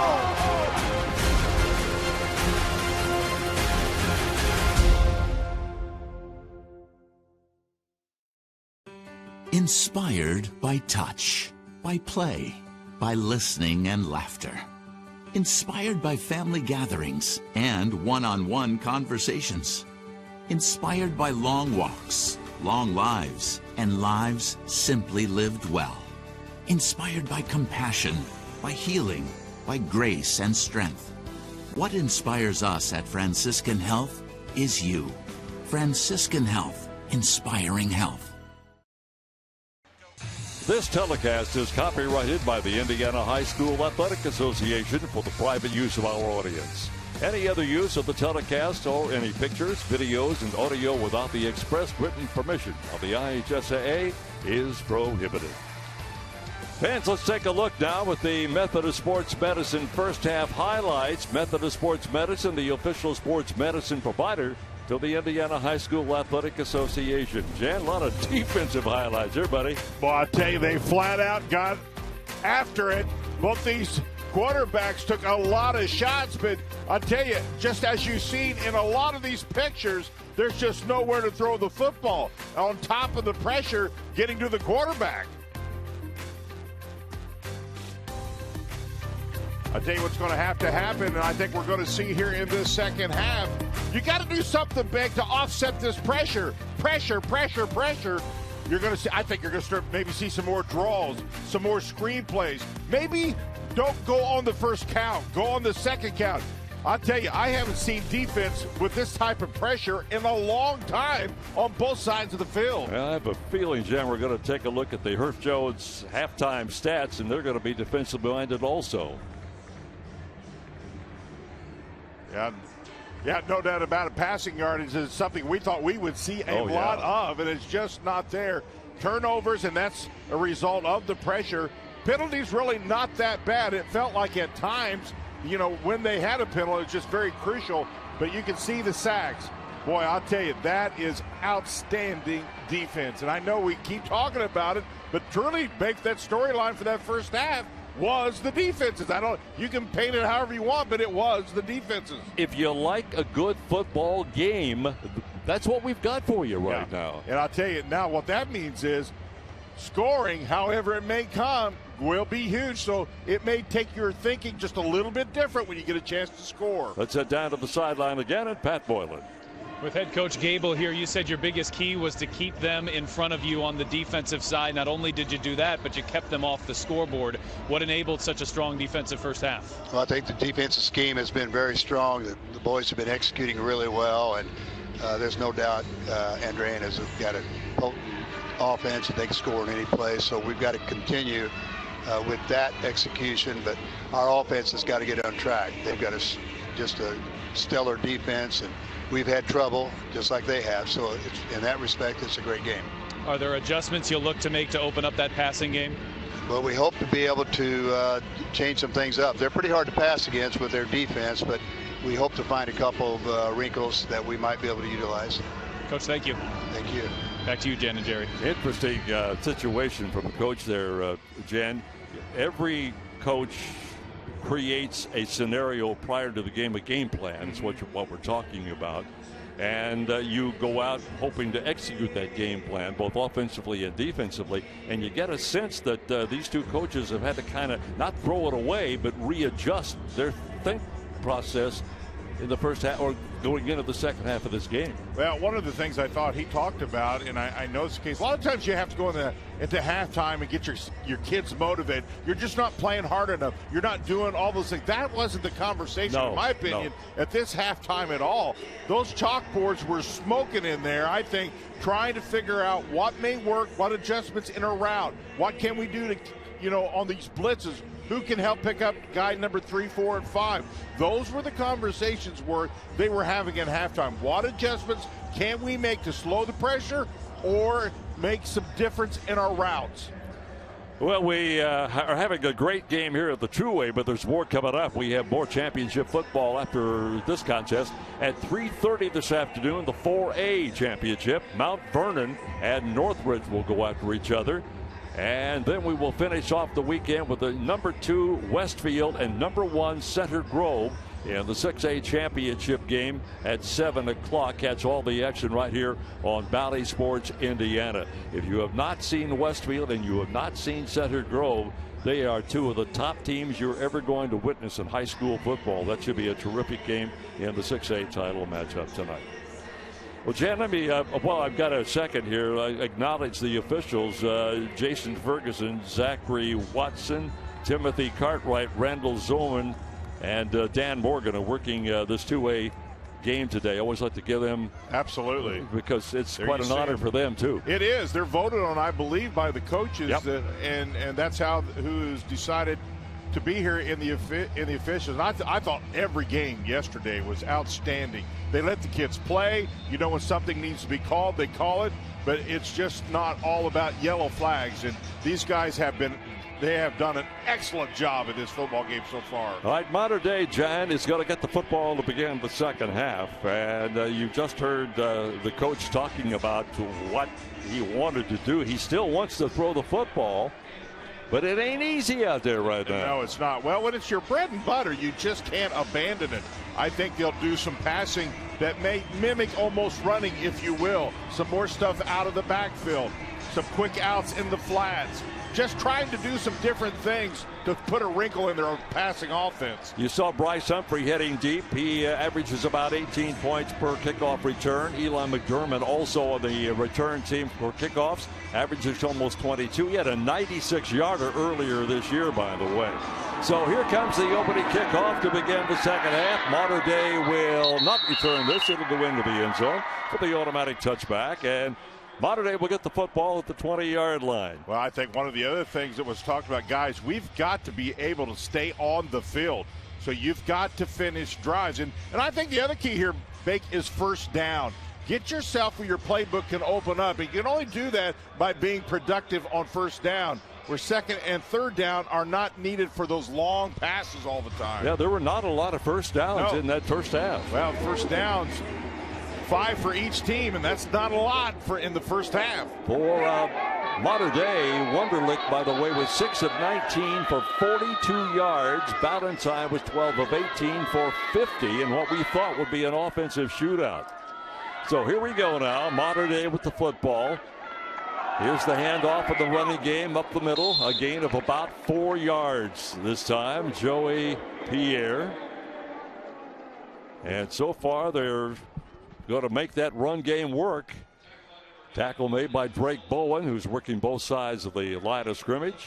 And you know, the other thing in halftime, Bake, as much as the coaches are a big piece of that, they're asking the players, guys, what is it you think you could do? You're out there. What do you see you think you can do? Yeah. So a lot of communication and feedback between player and coach was happening there in that halftime. Gain of 4, second down and 6. We'll go to the right side this time. Get a little bit of running room coming out of that backfield. And it is still going to be shy of the first down. Joey Pierre, by the way, we just mentioned him, 13 carries on the season. 52 yards, an average of 4 yards per carry and 3.7 per game, and yet he's been big in this ball game so far today. It will be third down for Evansville Mater Dei with about 6 yards. Yeah, about 6. Yeah, about 6 to go for the first down here. So now you're in a passing situation. We'll see if Mason decides to throw the football. He will. Pressure comes. Pass caught. Going to be shy of the first down. Pad still working forward is Luke McDermott. And McDermott's going to be shy of the first down. And they're still deep in their own territory, Mater Dei. This is an excellent look. You've seen the zone coverage. And you just look at the pursuit. That is an excellent look at why this is so difficult. Among so many things, the defenders are reading, but their pursuit, once the catch is made, you got 5 and 6 guys really rushing to the receiver. That's a great look. McDermott set to punt it away for Mater Dei, averaging 40.5 yards per punt with a long of 50. This is a good punt and takes a nice Mater Dei bounce inside the 25, inside the 20, and continues to roll down to about. They will mark it down at the 16-yard line. So a beautiful punt by Eli McDermott. Enjoying the state finals? Help make sure the resources are available so that great games like these can be played forever by supporting the IHSAA Foundation.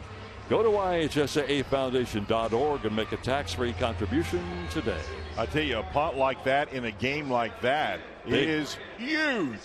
You're truly now playing field position. You want to try to get an offensive possession where you have 30, 35 yards, but in the end zone. Because to be able to put a long drive together just has not happened. That's the 4th punt of the game, by the way, for Mater Dei. Andrean gets the football and gets some pretty good yardage. Well, I thought Bowen was fantastic on both sides of the ball, specifically the way he was running. Just looking for any type of crease he can find. Finally has to scoot all the way outside. Really, he got something out of nothing there. There was just no avenue at all opening up. Again, we're in a situation where there's no score in this football game. Gain of 9, by the way, that time. So it's going to be second down and 1. And we'll hand it off again. And I'm not sure. Well, we'll see what the side judge calls. This is going to be all about the spot right here. Drayk Bowen with the carry that time. That's as close as it gets. Extra coat of paint, maybe. Let's see. I think he's going to be a little short. Well, let's see where they spot it down. Nope, they're going to give him the first down, Jan. Well, I'm 1 for 2. I got one right yesterday and one wrong today. That was close. Well, it's the second and third effort that got him that. Yeah, it really was. You're right, Beck. If he doesn't just do everything he can to get that extra inch on that last little bit of effort there, that would have never happened. Take back everything I said about my eye doctor yesterday. I gave him so much praises, and now he let me down today. Bowen's top running game this year, by the way, with 31-yarder against Wheeler. He has 117 yards on 17 carries coming into this championship. Back to throw now. Got a receiver right at the 30-yard line. Caught and out of bounds, but the clock will continue to run. Pass reception that time by Patrick Clax. And really, that's the key. This clock just continues to run with this type of ball game. Yesterday's games got way behind on as far as the schedule for the games was concerned, but I think this thing has got us ahead of time. I didn't realize it seemed like somewhat of a long game yesterday in the 1A game, but it lasted maybe an hour longer than it was supposed to. It took forever, that's for sure. Second down and 5 to go for the first down. We'll hand the ball off, come behind the right tackle and right guard, get the first down, clear inside the 40, down to around the 45-yard line. Really nice run again. And again, that ground game is the big game. Yeah, and the last thing you want him to do is have any momentum, because 6'2", 215 hurts a lot 8-10 yards down the field when he's moving. He averages about 7 yards per carry and 8+ yards per game. We've got an injured player down on the field now for Andrean. Well, that was kind of away from the play. Yeah, it was. Yeah. Andrean's got a rich history. Overall, they've won 16 championships. 7 of those have come in baseball. They got a 2A volleyball championship this year back on the 6th of November. We'll take a break and come back in a moment on the Indiana Farm Bureau Insurance IHSAA Champions Network. Football fans, welcome back to Friday night, to pure spirits, to pure sports. Welcome back to high school football. Fans, I'm IHSA Commissioner Paul Knighty, and I just want to say, welcome back! This is Friday night. This is Indiana high school football. This is your IHSAA. It's 2 p.m. Saturday afternoon. You have 2 choices. Option 1, take 2 nanoseconds to reach over and put on your seatbelt. Or option 2, decide it's too much work for a Saturday and don't put on your seatbelt. As the seatbelt alarm continues to sing the song of its people, you roll your eyes. You're just going down the block, you'll be fine. You take a turn to the left, and that's when you see it. Just wear your seatbelt. It's an easy way to save your own life. The Indiana Criminal Justice Institute wants to remind you that choices matter. Click it to live it. Hey, Indiana, let's clear the air about vaping. Glue, rat poison, paint. We all know these products contain poisons, like formaldehyde, arsenic, and lead. And these are just a few of the chemicals you'll find in e-cigarette vapor. Let's clear the air, Indiana. Don't puff this stuff. Visit don'tpuffthisstuff.com to join the fight and spread the word.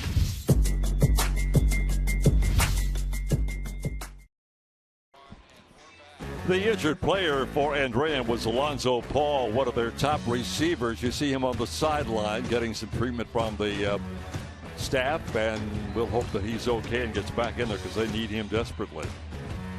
You know, Beck, you look at the stats right now. Total yards for Andrean, 96, Mater Dei 70. And here's a huge stat. You want to be perfect in the red zone? Well, you got to get there. Neither team has been offensively in the red zone.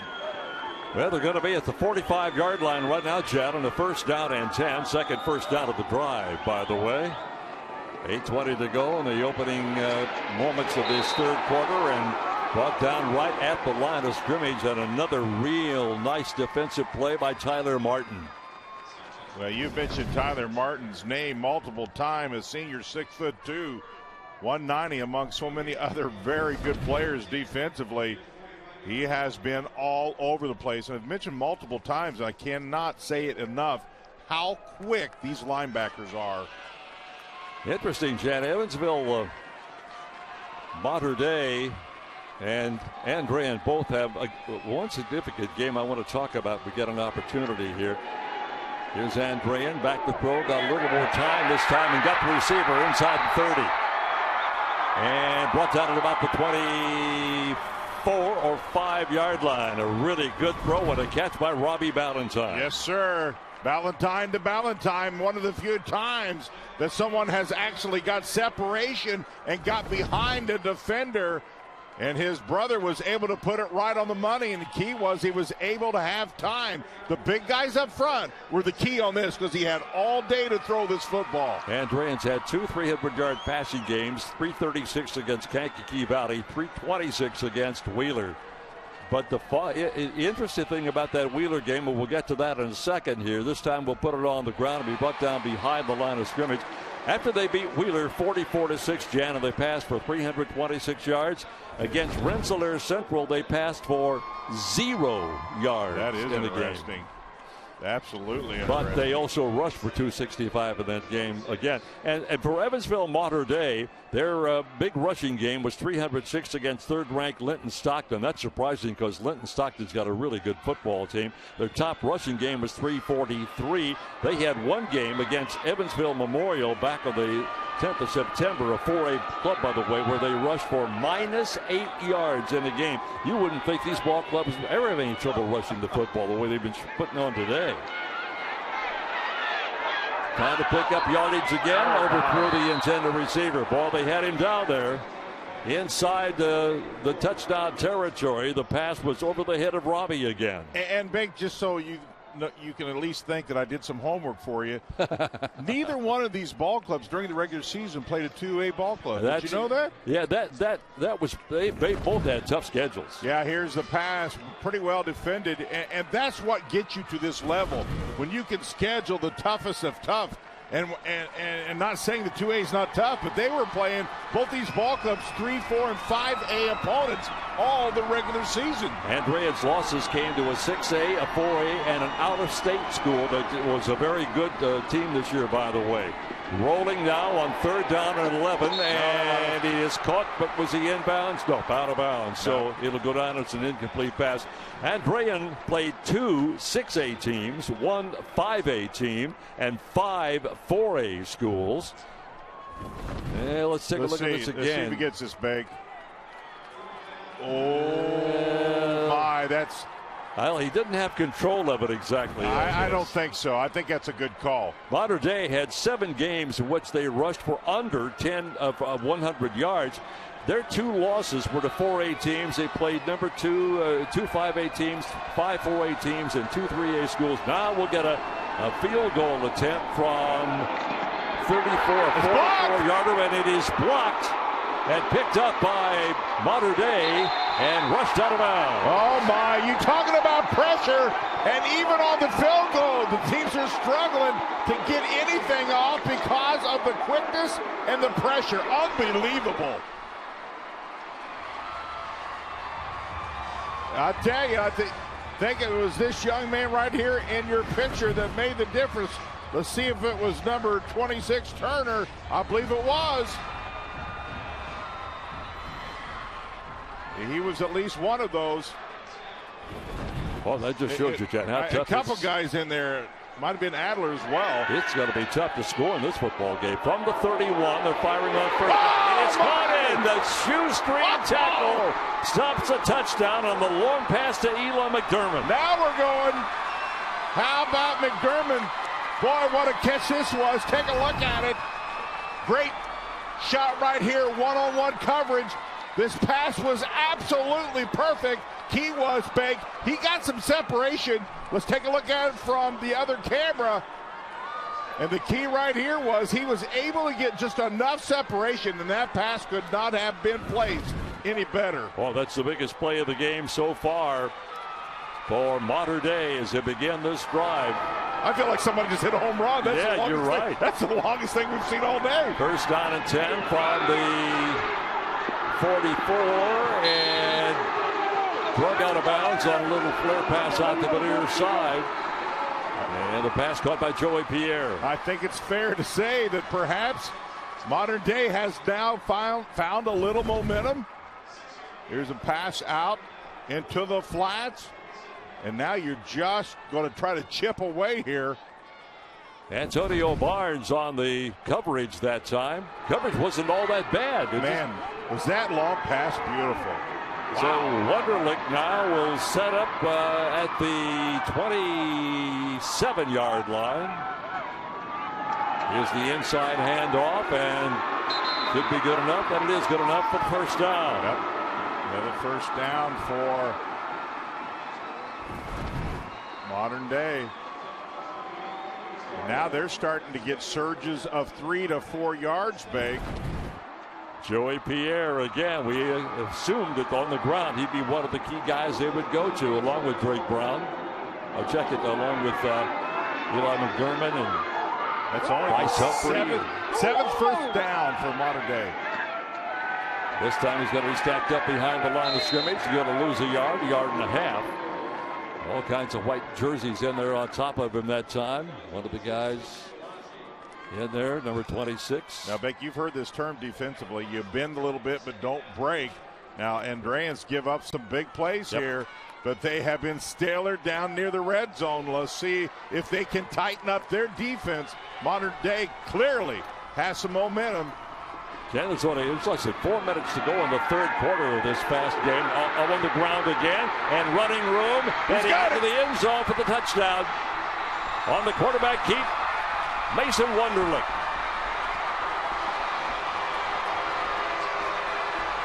Well, no question about it. The best offensive series in this game, and especially for the Wildcats. You see Wunderlich right here, the big guy. If you're going to tackle him, you better get him low.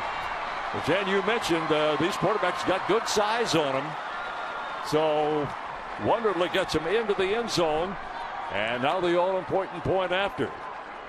How about the big pass play, Bake? It was the one big pass play. Not only got him the yardage and down there closer to the end zone, but really, when you get a play like that, it really injected momentum into this offense.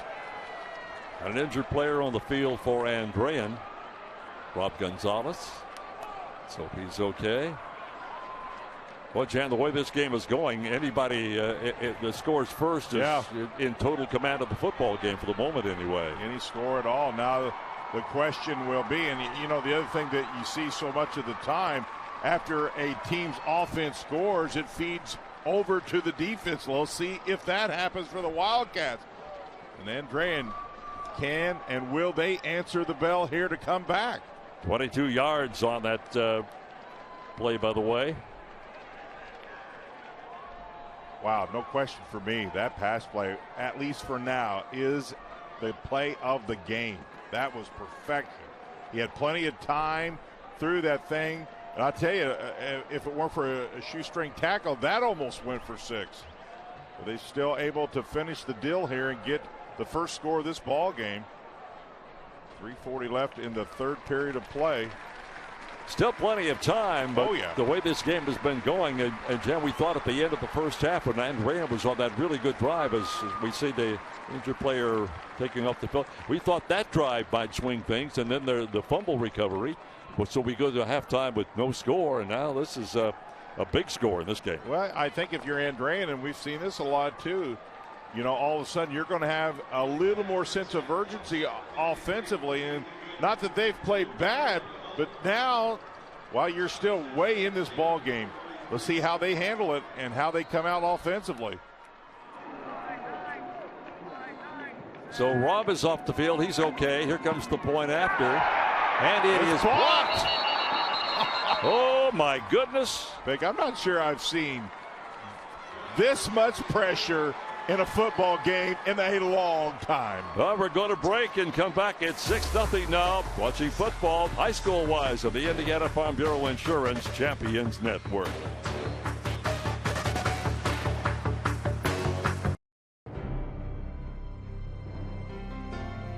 You're good at basement basketball.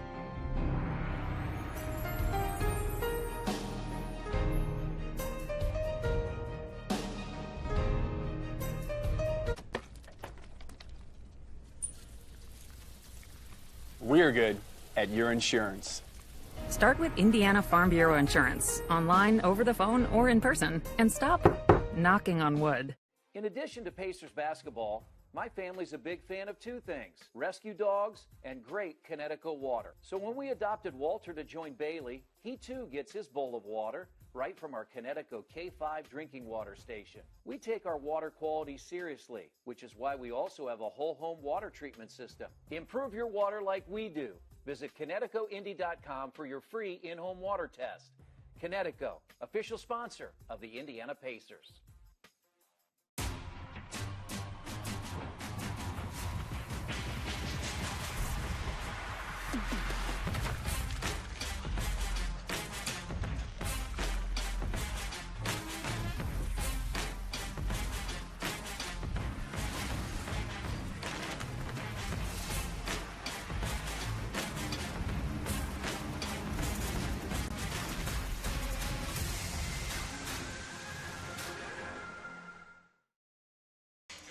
Evansville Mater Dei and Fort Wayne Bishop Lures matched up in the 2002A final. Mater Dei led by quarterback Jake Schiff's 218 yards and 3 touchdowns, and running back Nathan Wildman's 169 yards and 4 touchdowns. Crushed Bishop Lures 56-10 to claim their only state championship in Coach Mike Gable's 4th season. And should he win today, he would become the oldest coach to win a state championship. Believe me, that fire still burns after my conversation I had with him on Monday. Well, and look at here. How Bud? There's Bud Wright. 56 year this year. He is up at Sheridan High. Yes, been there forever, and truly one of the finest men you're ever going to meet. There's their lineup right there. 66 years, 11 months, and 10 days for Bud. And you just wonder, okay, how long can he go? Last time I talked with him, he said, I'm going to go until I fall over. He said, what else am I going to do? What else am I going to do? Bud Wright is 436 and 207. You know how many football games that is? Oh, my goodness. 56 years, and he's one of the greatest guys.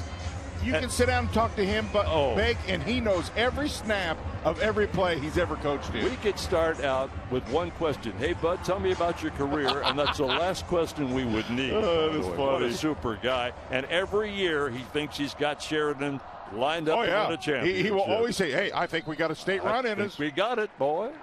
So we're going to kick off now with the final 3:40 to go in this third quarter, and there's a flag down on the kickoff.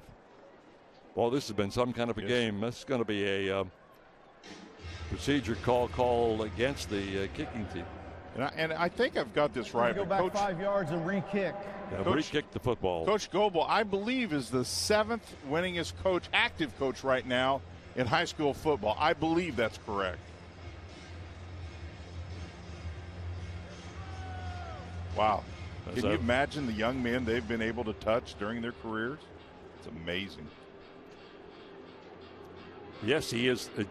I'm checking my notes. He is the 7th winningest active coach in the state of Indiana. See, now that's two things I have proved to you. I have done my homework. I saw you looking over at my notes a while ago. That's what you were doing.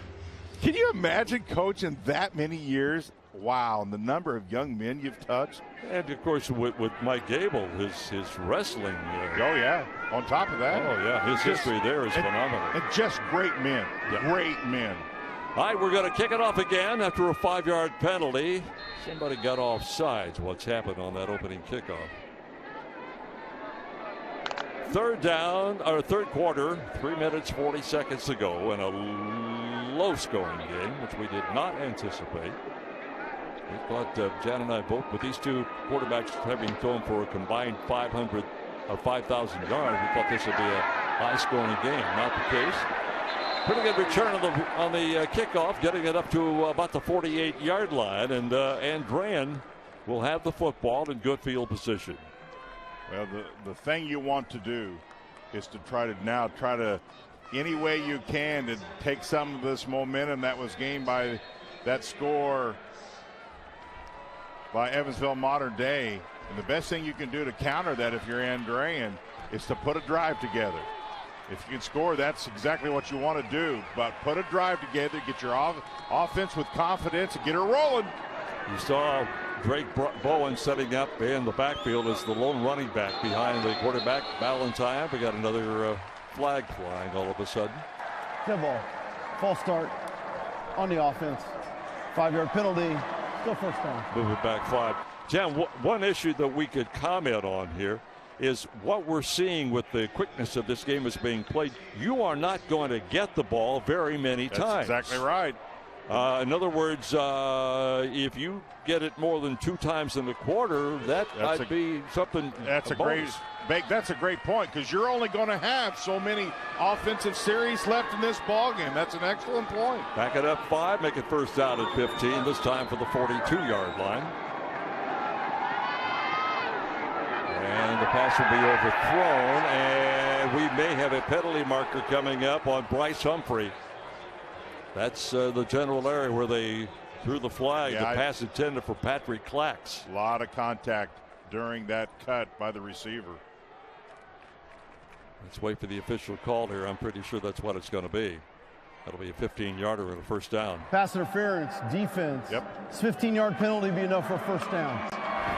Take a look at Humphrey from behind. He'll play the backside. See, there's an early bump there. He probably gets away with that, but a couple more probably got him the flag.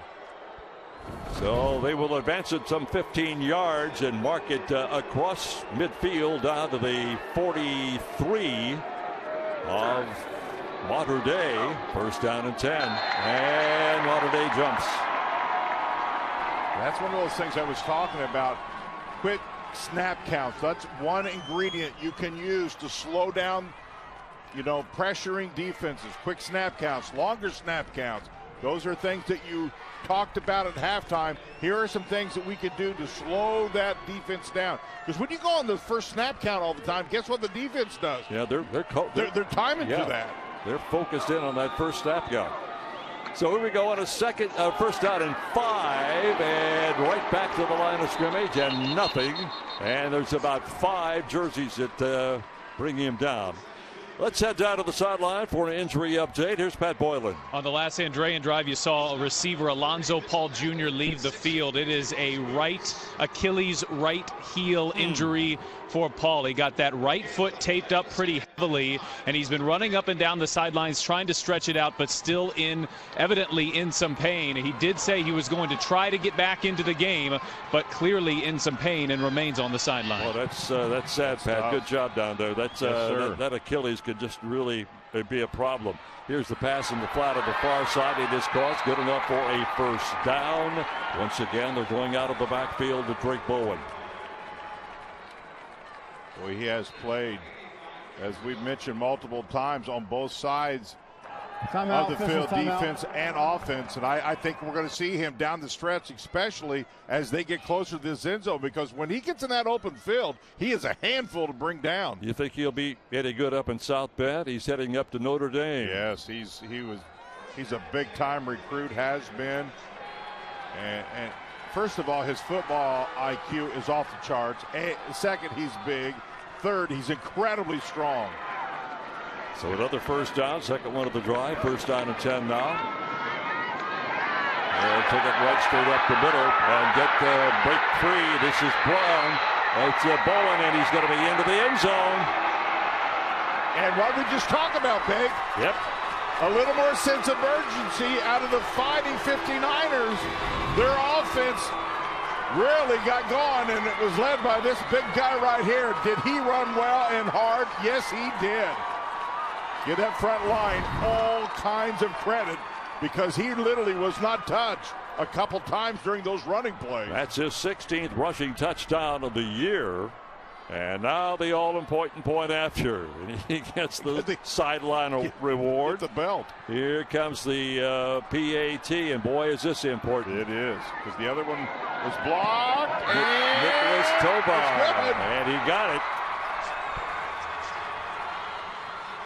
Well, let's take one more look at the touchdown run. It is a beauty by Drayk Bowen. We're back with more in a moment on the IHSAA Champions Network, presented by Indiana Farm Bureau Insurance. I'm Matt Wolford, president of the IHSAA Foundation, and we need your help. We need your help so the youth of our community can develop advanced leadership skills. We need your help giving high school administrators and coaches the instruction and insight they need to be better role models and teachers. To learn more or to make a tax-deductible contribution, go to ihsaafoundation.org. You'll not only be contributing to the foundation of the IHSAA, you'll be contributing to the foundation of our community.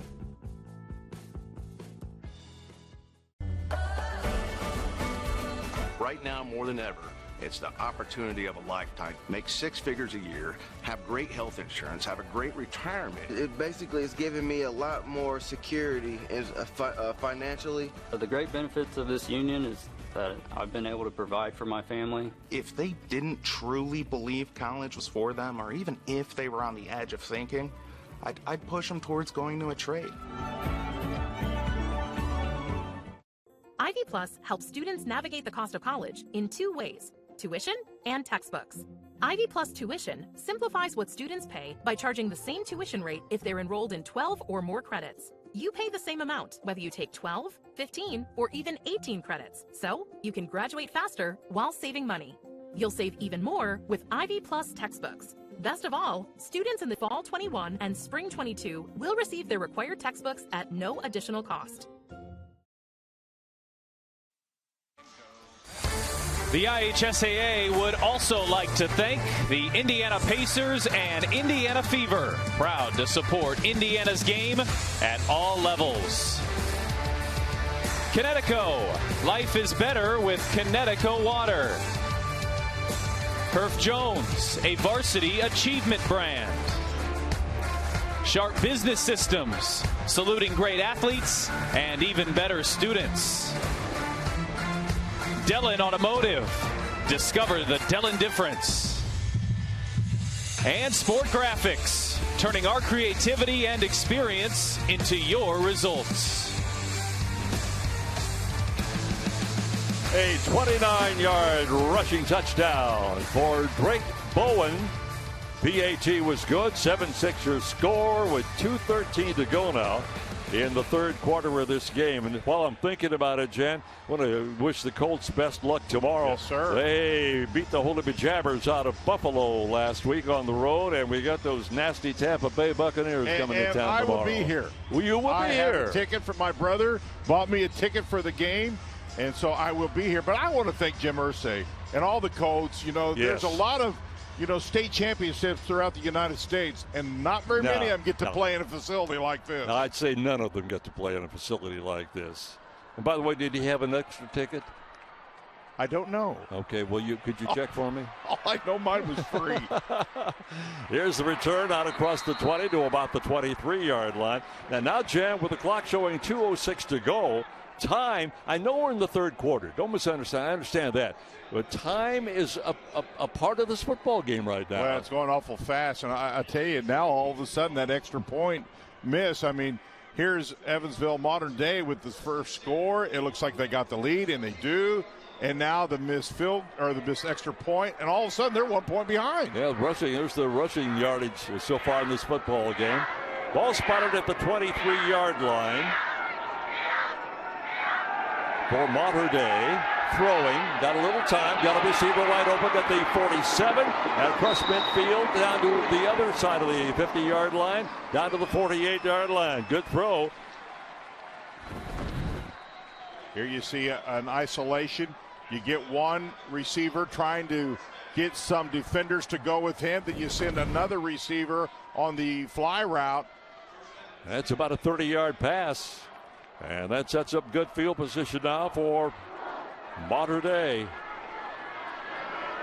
First and 10. Hand off. Running room again across the middle. Inside the 45. Marking down at the 42-yard line. Well, Big, I think it's fair to say right now that the Wildcats have found more and more running room. They're getting now 3 to 5 yards per carry, something that was not happening at least consistently in the first half. Joey Pierre on the carry that time. We talked earlier, he rushed for 1,200 plus yards this year, along a 55, by the way, against Triton Central. He's had five 100-yard rushing games. And they'll get the first down as they work it over the right side and get it down inside the 40, down to the 37-yard line. Take a look at it again and see Joey Pierre. Well, look at the surge of the front line.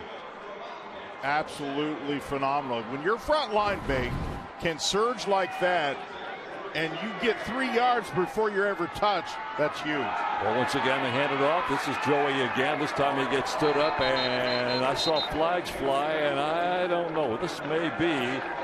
Well, being the ex-lineman that I am, Bake, I'm familiar with those flags. When they're next to your feet, that usually means they think you were holding. Well, let's see if that's correct. See what the call is here. Or maybe a quick face mask. It's either or. It went holding. right down. Offense. Holding. 10-yard penalty from spot of the foul. We play first down. I know those flags. I have seen those flags. Well, didn't you lead your conference one year? I led the nation in holding. And let me tell you something. Here, this is before anybody was on TV, and you could see why it was holding, because it was. Oh, my. Yeah, there's multiple holds in there. And I tell everybody, you know, now that you're on TV, the best thing you can do is just get out of there so they can't get an isolation camera on. Run to the sideline. Yes, anything. Get away from that flag. So it's first down and 20 right now. Got a wide open receiver at the 27-yard line. Still working and finally dragged out of bounds on a beautiful play by Ethan Stoles. Well, for an offense that really took a while to get going, all of a sudden Evansville Mater Dei has really got some momentum, and more importantly, Blake, they're consistent. They're doing so many things they weren't able to do in this offense. Stoles, third leading receiver on this Mater Dei ball club with 28 catches for 400 yards and 6 touchdowns, an average of 14.3 yards per catch, 29 yards per game. This is the end of the third quarter. And that will get us to the end of the third quarter of play. 7-6 football game on the Indiana Farm Bureau Insurance Champions Network. Fourth quarter coming up.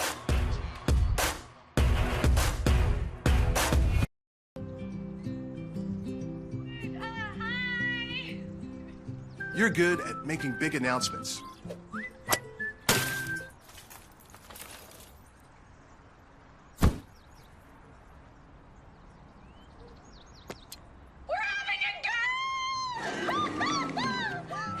We're good at your insurance. Start with Indiana Farm Bureau Insurance, online, over the phone, or in person, and stop knocking on wood. It's a new era with new faces, the same Colts nation though. Passionate, loyal, loud, and when teams come into Lucas Oil Stadium, they need to know that it's going to be a long damn day. Let's go!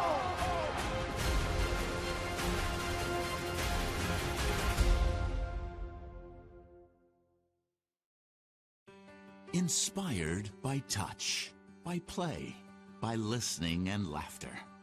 Inspired by family gatherings and one-on-one conversations. Inspired by long walks, long lives, and lives simply lived well.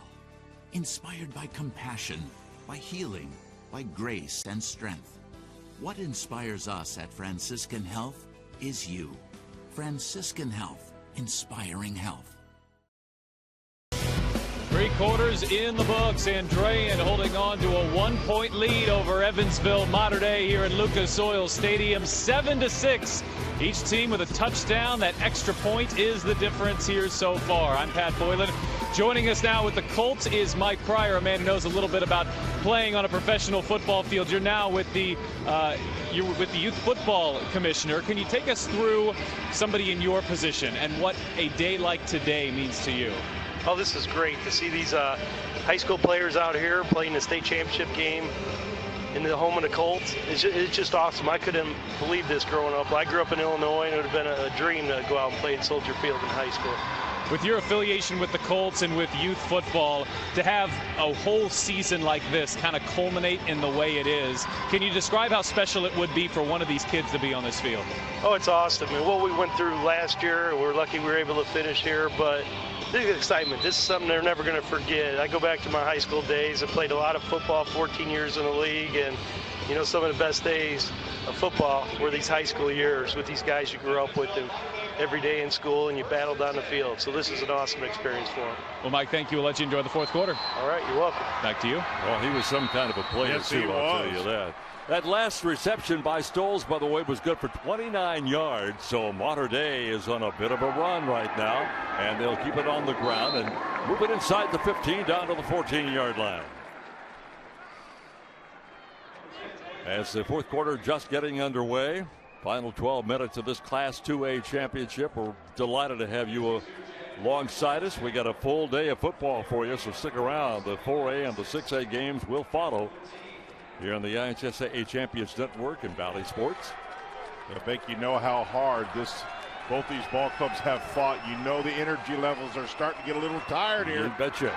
From the 14, a pass over the middle, incomplete. Intended that time for Ethan Stoles. Thought he was interfered with, not so, said the officials. Not to mention the fact we've mentioned a couple of times that both teams have players that go both ways. Here's a little isolation. Oh boy, that gets a fan reaction. It does. And it would be hard to argue in court. Yes. So we'll keep an eye on that situation. Well, and a lot of people will go, why do they call it? Well, you know, a lot of times officiating has everything to do with angles. And so if you're in an angle that you don't see it, you can't call it. Right, wrong, indifferent. We can see it better than they can sometimes. Now we're going to go to the end zone, and it is just off the fingertips that time of Eli McDermott. Had good coverage that time, really good coverage. Sir. One of the guys out there was Billy Jones. Yeah, Billy Jones Jr. has played well all year long, and I'll tell you, the quarterback threw this where really only his guy had a shot. But Billy Jones Jr. was with him step for step, made it really, really difficult because he played the real estate too, because he knew there wasn't a lot of real estate left. All right, Jen, now we're going to go for the field goal situation. This is interesting. Tyler Sitzman for Mater Dei is 2 for 2 with a long of 28.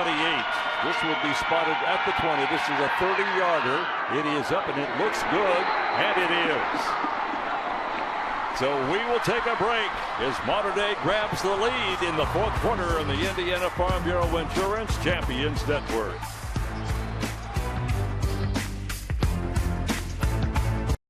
Football fans, welcome back to Friday nights, to pure spirits, to pure sports. Welcome back to high school football. Fans, I'm IHSA Commissioner Paul Knighty, and I just want to say, welcome back! This is Friday night. This is Indiana high school football. This is your IHSAA. It's 2 p.m. Saturday afternoon. You have two choices.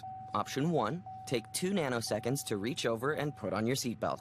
Or option 2, decide it's too much work for a Saturday and don't put on your seatbelt. As the seatbelt alarm continues to sing the song of its people, you roll your eyes. You're just going down the block, you'll be fine. You take a turn to the left, and that's when you see it. Just wear your seatbelt. It's an easy way to save your own life. The Indiana Criminal Justice Institute wants to remind you that choices matter. Click it to live it. Hey, Indiana, let's clear the air about vaping. Glue, rat poison, paint. We all know these products contain poisons like formaldehyde, arsenic, and lead. And these are just a few of the chemicals you'll find in e-cigarette vapor. Let's clear the air, Indiana. Don't puff this stuff. Visit don'tpuffthisstuff.com to join the fight and spread the word.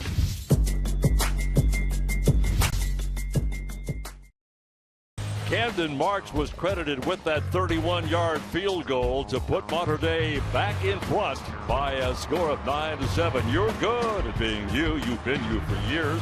Indiana Farm Bureau Insurance is good at your insurance. Find an agent to help you think about it at infb.com. Start with Indiana Farm Bureau Insurance and stop knocking on wood. Peg, right here in your picture. That is the definition of fun right there. Here's your scoring drive, big guy. Yes, sir. 8 plays, 63 yards. Time of possession, just 2 minutes and 6 seconds.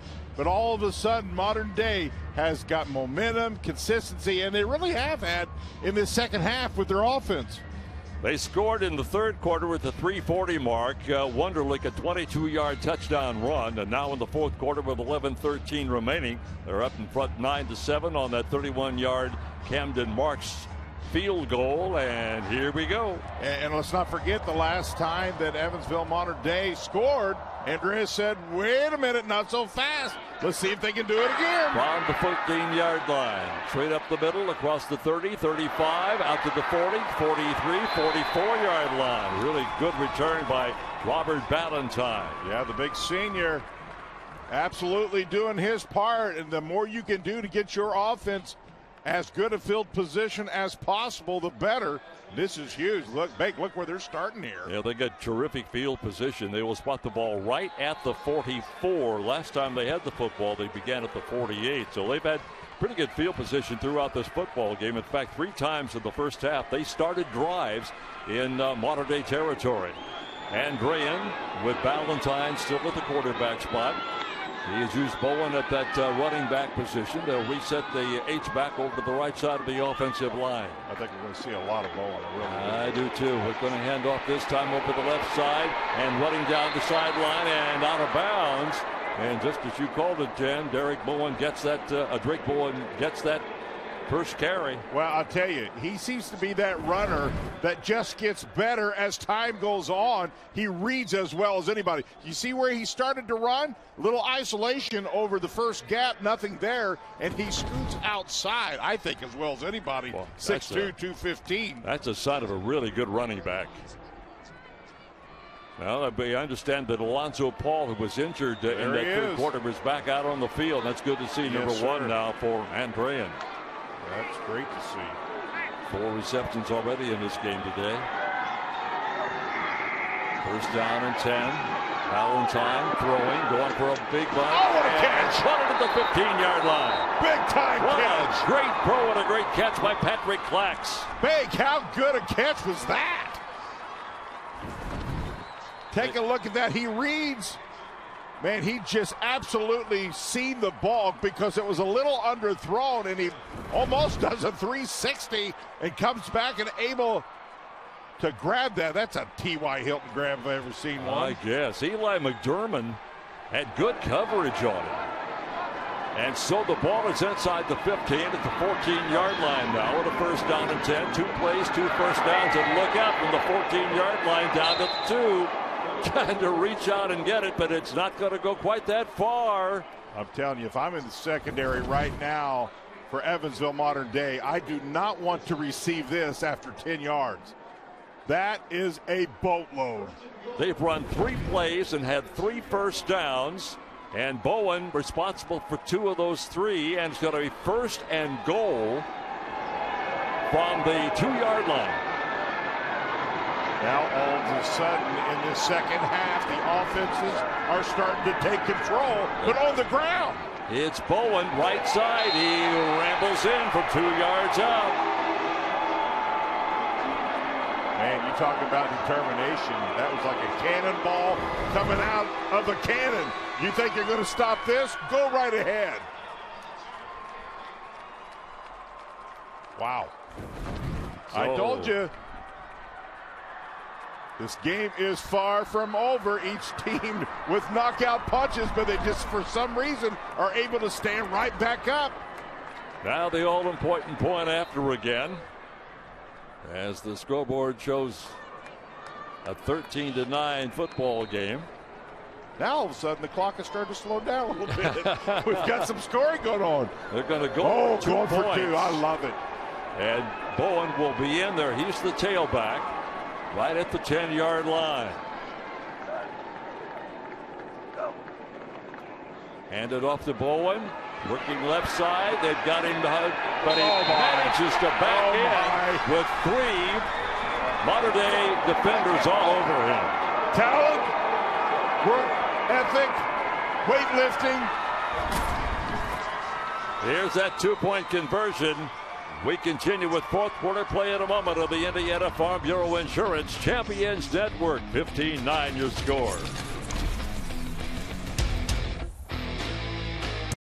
Football fans, welcome back to Friday nights. to pure spirits, to pure sports. Welcome back to high school football. Fans, I'm IHSA Commissioner Paul Knighty, and I just want to say, welcome back! This is Friday night. This is Indiana high school football. This is your IHSAA. It's 2 p.m. Saturday afternoon. You have two choices. Option 1, take 2 nanoseconds to reach over and put on your seatbelt. Or option 2, decide it's too much work for a Saturday and don't put on your seatbelt. As the seatbelt alarm continues to sing the song of its people, you roll your eyes. You're just going down the block, you'll be fine. You take a turn to the left, and that's when you see it. Just wear your seatbelt. It's an easy way to save your own life. The Indiana Criminal Justice Institute wants to remind you that choices matter. Click it to live it. Hey, Indiana. Let's clear the air about vaping. Glue, rat poison, paint. We all know these products contain poisons like formaldehyde, arsenic, and lead. And these are just a few of the chemicals you'll find in e-cigarette vapor. Let's clear the air, Indiana. Don't puff this stuff. Visit don'tpuffthisstuff.com to join the fight and spread the word.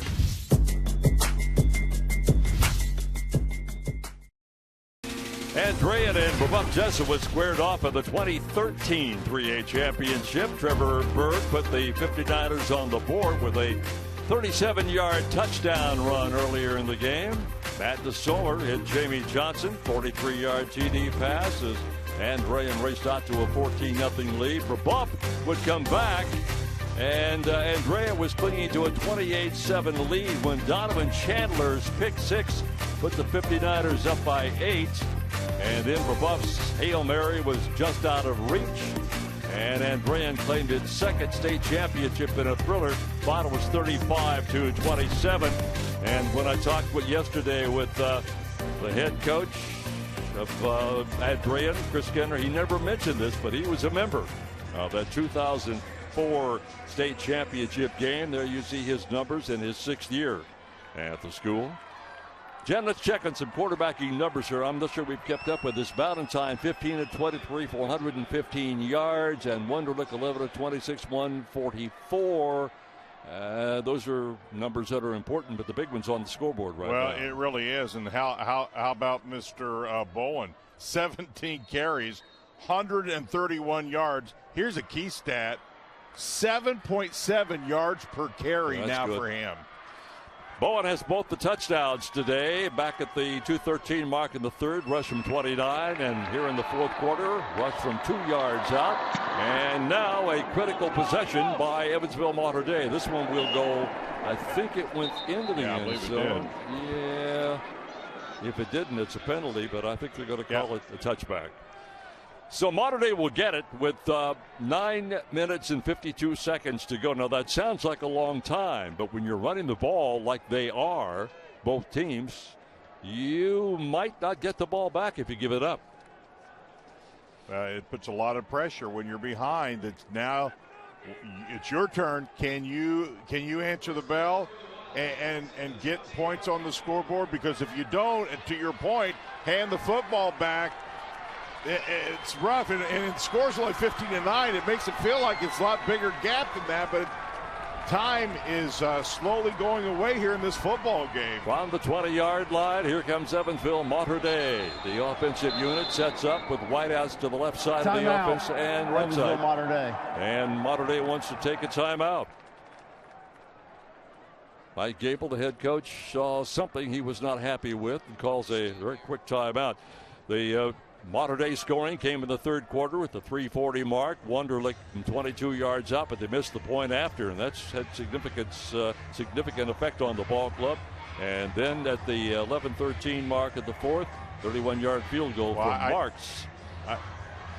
Well, we have a lot more coming up for you. This is just a kind of a little taste of what we've got lined up today. After this game at 3:30, the 4A title game, Mount Vernon and Northridge will play each other. And then we'll finish off the weekend of the 2-day 6 games with number 2 Westfield, number 1 Center Grove, 6A championship game slated for 7, I should say. And you can catch all the action right here on Valley Sports Indiana. Well, big Coach Goebel was not happy at all. I'll tell you why he was not happy. He didn't like what he's seen out there, but he had to burn a timeout. And who knows when those timeouts may be super precious. Yep. That just leaves him now with 2. He was not happy at all to call that timeout. You kind of read his face. Oh, yeah. I read a wrestler's face, a football's face, and those coaching kind of go hand in hand. Pierre is the leading rusher, by the way. 12 carries for 44 yards. And we'll come this side with little or no gain. And yeah, the reverse just did not fool anybody. Andrean's defense does an excellent job of staying in their lanes, their gaps. Joe Colaci on the top that time. You see the linebackers, in fact, got an early jump on that, and that's just good read defense. It's been a tough game, Jan. There's been a lot of hitting out there, and a good offensive and defensive display by both these Super Bowl clubs. 2nd down and 3 over the middle of the count. They got the first down right at the 20-yard line. This is great patience by Wonderlic, because he really had nobody open downfield at all, and so he gets about the 4th choice of his coming across the field and got something out of it. But once again, Bake, he had all day to throw. As much as Andrean has been able to get pressure on him, that time he had enough time to get his 2nd and 3rd and 4th looks. They had lost yardage on the penalty, so it's 3rd. They're back to the original line of scrimmage, and a fumble, I believe, unless they're going to call it an incomplete pass. Let's see. It is picked up by Dom DeTola. It's a fumble, Bake. And DeTola gets it, and great field position now for Andrean. Well, about the time I talk about no pressure, here's Mr. Pressure from the backside again. And guess who, Bake? You want to take a guess? I believe it was number 34, Bowen. I think he first got after him. Man alive. What is it? Let's see if it's Bowen, 34. Somebody on that backside, and yes, it is. Is that guy quick off the ball or what? A swim move powered by, and Bowen makes another huge play on the other side of the ball. And again, for the 4th time, Andrean will start a drive in Mater Dei territory from the 3 and just go waltzing into the end zone for his 3rd touchdown of the day, Drayk Bowen. Well, he created his own opportunity for a touchdown. Here it is, just straight ahead. He floats outside and walks in. Boy, you talk about a turn of events. Wow. I'm thinking Notre Dame's kind of happy right now. Just taking a wild guess. I would think so. Now let's see what they do with the point after. They went for 2 the last time and were successful. They may go for it again.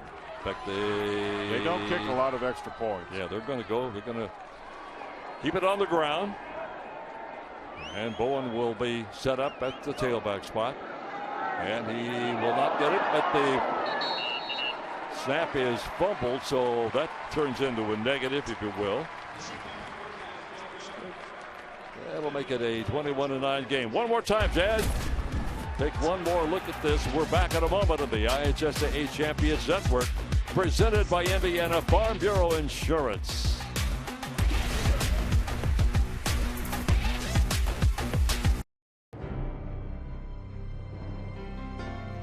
You're good at basement basketball.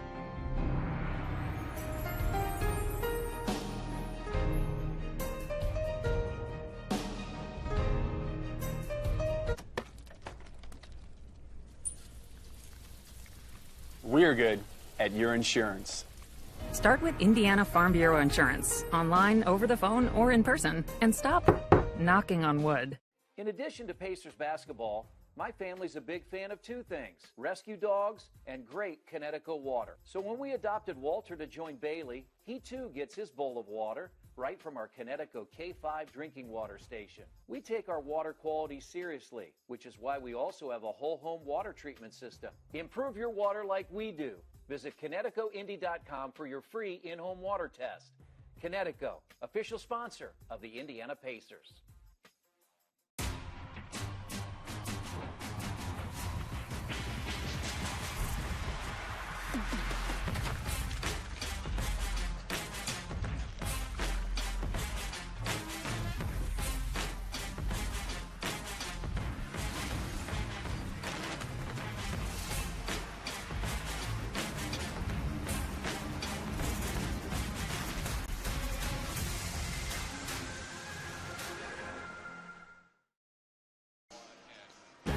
So Mater Dei gets the football back at the 9:52 mark of the fourth quarter. And you're thinking, Jan, that, okay, they get a drive in here and they've got a shot at winning this football game. And the next thing you know, they find themselves down 15-9. I tell you, yesterday we were blessed to be able to see a gentleman by the name of Montez Clay put on a show. And today, how about the play of one Drayk Bowen? We knew he was good. We knew he was going to Notre Dame. They don't take anything but the best. But he's done it on both sides of the field, Bake. Defensively, unbelievable, created the fumble, and then his running has clearly made the difference because Andrean's passing game has not been able to be what they wanted it, and he has certainly took up the slack. He has 134 yards rushing on 18 carries. He had a 149-yard game earlier this year against Rensselaer Central. It goes into the end zone. In the tournament, Bowen has carried the ball 55 times for 347 yards and 7 touchdowns. That's just in tournament play. That's domination is what that is. You get the ball near that end zone, and he is dominant. No other way to describe it. Now let's see what Mater Dei's got up its sleeves, Jan. They are almost forced into a passing scenario now. They can't use a lot of time with that ground game. Well, I'm guessing Andrean might retire his jersey. I don't think there's anything left, though. People's tried to bring him down by jersey. That ain't happened. That thing's torn to shreds. So Mater Dei will start at the 20-yard line. The pass is completed out to the 30 and out of bounds at about the 33-yard line to Ellen Stoles. And Stoles will get him a first down. This game is far from over. Oh, yeah. There is plenty of time, so let's see how Evansville Mater Dei Wildcats can handle it. And no better coach to have on the sidelines, Bake, than Mike Goebel. He's been here. He knows what it takes. Well, you figure, Jan, most of these passes will probably be toward the sideline. You want to get that clock stopped if you can, and then turn it over to your defense. And, of course, if I know that, so does Andrean. First down at 10. And they'll throw it on that side again. This time they'll keep him inbounds, shy of the first down marker. Pass completed again, this time to Ethan Stoles. Stoles has had a nice ball game today. He has. And something you mentioned earlier, Bacon, I think that's what's happening right here. You're seeing passes of these quick out routes, and if Andrean's not careful, he's going to do a pump and go. He's trying to bring the secondary up.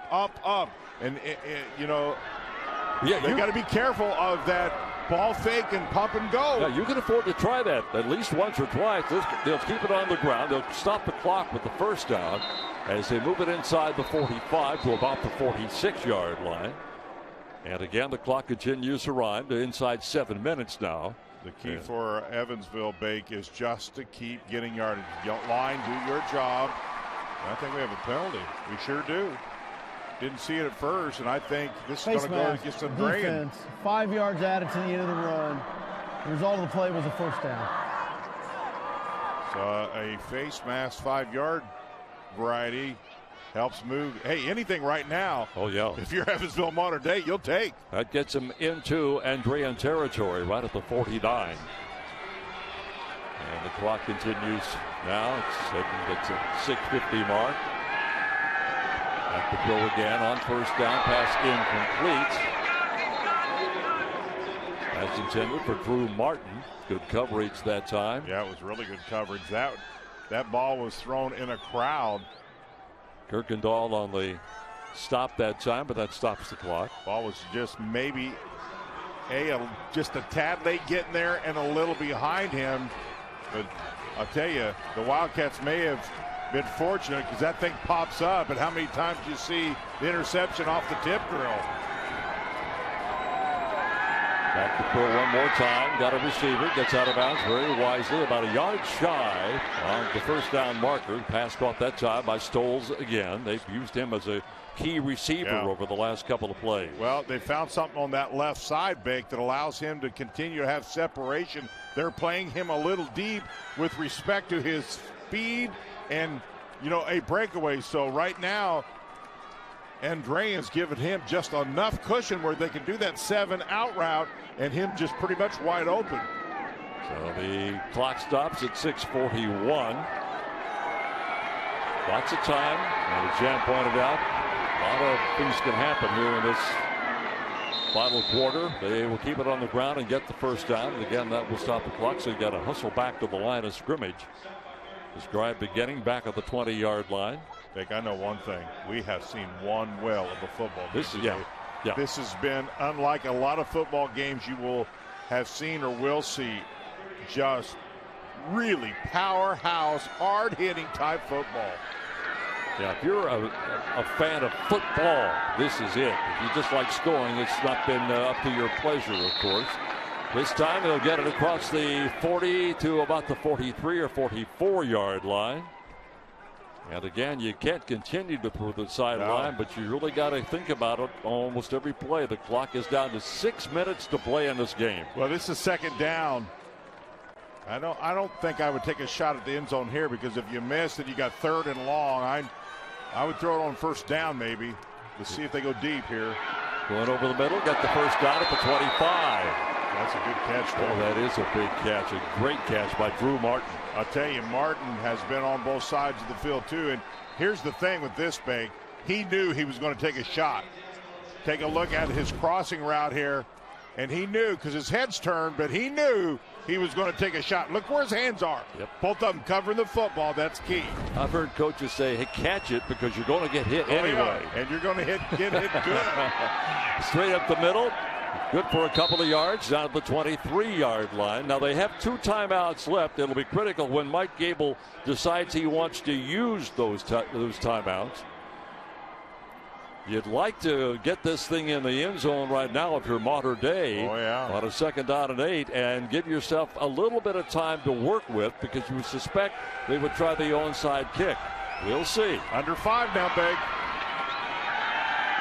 Wunderlich rolling right side, got a receiver, and he is out of bounds. Stops the clock about 4 yards shy of the first down. Take a look at it again. Here's McDermott. Catches it. Well, these receivers are getting some separation. Well, Wunderlich is throwing the ball well. He's now up to 191 yards, 18 of 34. Well, and as this clock continues to go down, your margin of error starts to go away. You have got, these are must throws now. Well, he's got Humphrey and Derman, Stoles and Martin as his key receivers. Let's see where he goes this time. They'll hand it off instead inside to Joy Pierre, and he will not get back to the line of scrimmage. 12th play of the drive coming up. They're using a lot of time and moving the football ahead, but well, that clock's moving fast. You got to have a sense of urgency here. Well, I think they're letting a lot of clock go here. I agree. Mental Attitude Award, the post-game ceremonies all coming up right after the final gun. 4th down and 3. Got to have the first down if the game is over. It is tipped and is caught. Yes, sir. What That's a terrific catch by Eli McDermott. This thing is tipped and almost out of its reach. Look at it, Jen. Big, if he doesn't do this, this game may be over. It would have been. He literally saves an opportunity. Wow. That doesn't mean they're going to win, but it certainly does keep the drive alive. This is high school football. Young men making great plays. None better than that catch right there. And it stops the clock with 4:07 to go. I love it when young men just concentration, make huge plays. Well, they got to get it in the end zone. If you're a Mater Dei fan, this time they hand it off. He gets down to the 11-yard line. Gotta go. Under 4 minutes now. And unlike the pros, you don't get that 2-minute warning timeout. And they are using a lot of time here. And they need to score twice. They're down by 2 scores. Boy, it just seems like an awful lot of clock moving for me. 2nd down and 8. Back to the line of scrimmage. Wonderlick's got his guys up there. They're not in the end zone yet. Nope. Andrean's doing a super job defensively. This time Wonderlick will keep it. I'm not sure he intended to, but he gets back to the line of scrimmage, and that is about all. That's not the time for a busted play, because A, you don't get much yardage, and B, you're still using clock. For whatever reason, he did not. I don't think he felt like he had time. I'm not really sure, but that busted play has cost them at least a half a minute. Bowen having a terrific game on both sides of the line of scrimmage. 5 tackles. We told you earlier he has so far in the game at least 3 touchdowns. It's a must now, Big. You have no choice but to get in the end zone here. It's over the middle, and it's still shy of the first down. He dropped the football. He had it, but incomplete pass. He hit the deck a ton. He did. That's Ethan Stoles, by the way. He's up. That is the 15th play of this drive. Has it in his hands, but just gets his legs taken out and not able to hold on because, wow, he hit that deck a ton. Well, here we go, Jan. Here's your ball game. Yeah, it really is. 4th down and 9. Bake, what's your 4th and 9 touchdown play? Well, right here it is. I'm not going to run it. I've got to find one of those wideouts. And time looking over the middle. Intercepted. And it's intercepted. Picked off in there by Danny O'Shea. I don't think that Evansville Mater Dei were all on the same page on that play. The ball was snapped and the line just kind of stood there. Take a look here at the front line. The ball snapped and all of a sudden some people go, some don't. And that play just never did have a shot. Either he overthrew the receiver or the receiver that he was trying to get to was not in the area. And Andrean now with 2 minutes and 41 seconds to go. You know, Jan, that ball ain't going in the air. Sir. Andrean Valentine has passed 15 of 23, 115 yards. Completion percentage of 65%. So they'll start the drive. Andrean will at the 20-yard line. Mater Dei can only stop the clock twice. Timeout. Evansville Mater Dei, their second timeout. One remaining timeout after that. What's interesting about this Andrean ball club, they only return 2 starters on offense and 6 starters on defense. They had to replace 2 wide receivers that combined for 251 career receptions, 3,205 career receiving yards, and 40 receiving touchdowns, and yet here they are about to win a state championship. And you mentioned a state championship in 2004 and 2013.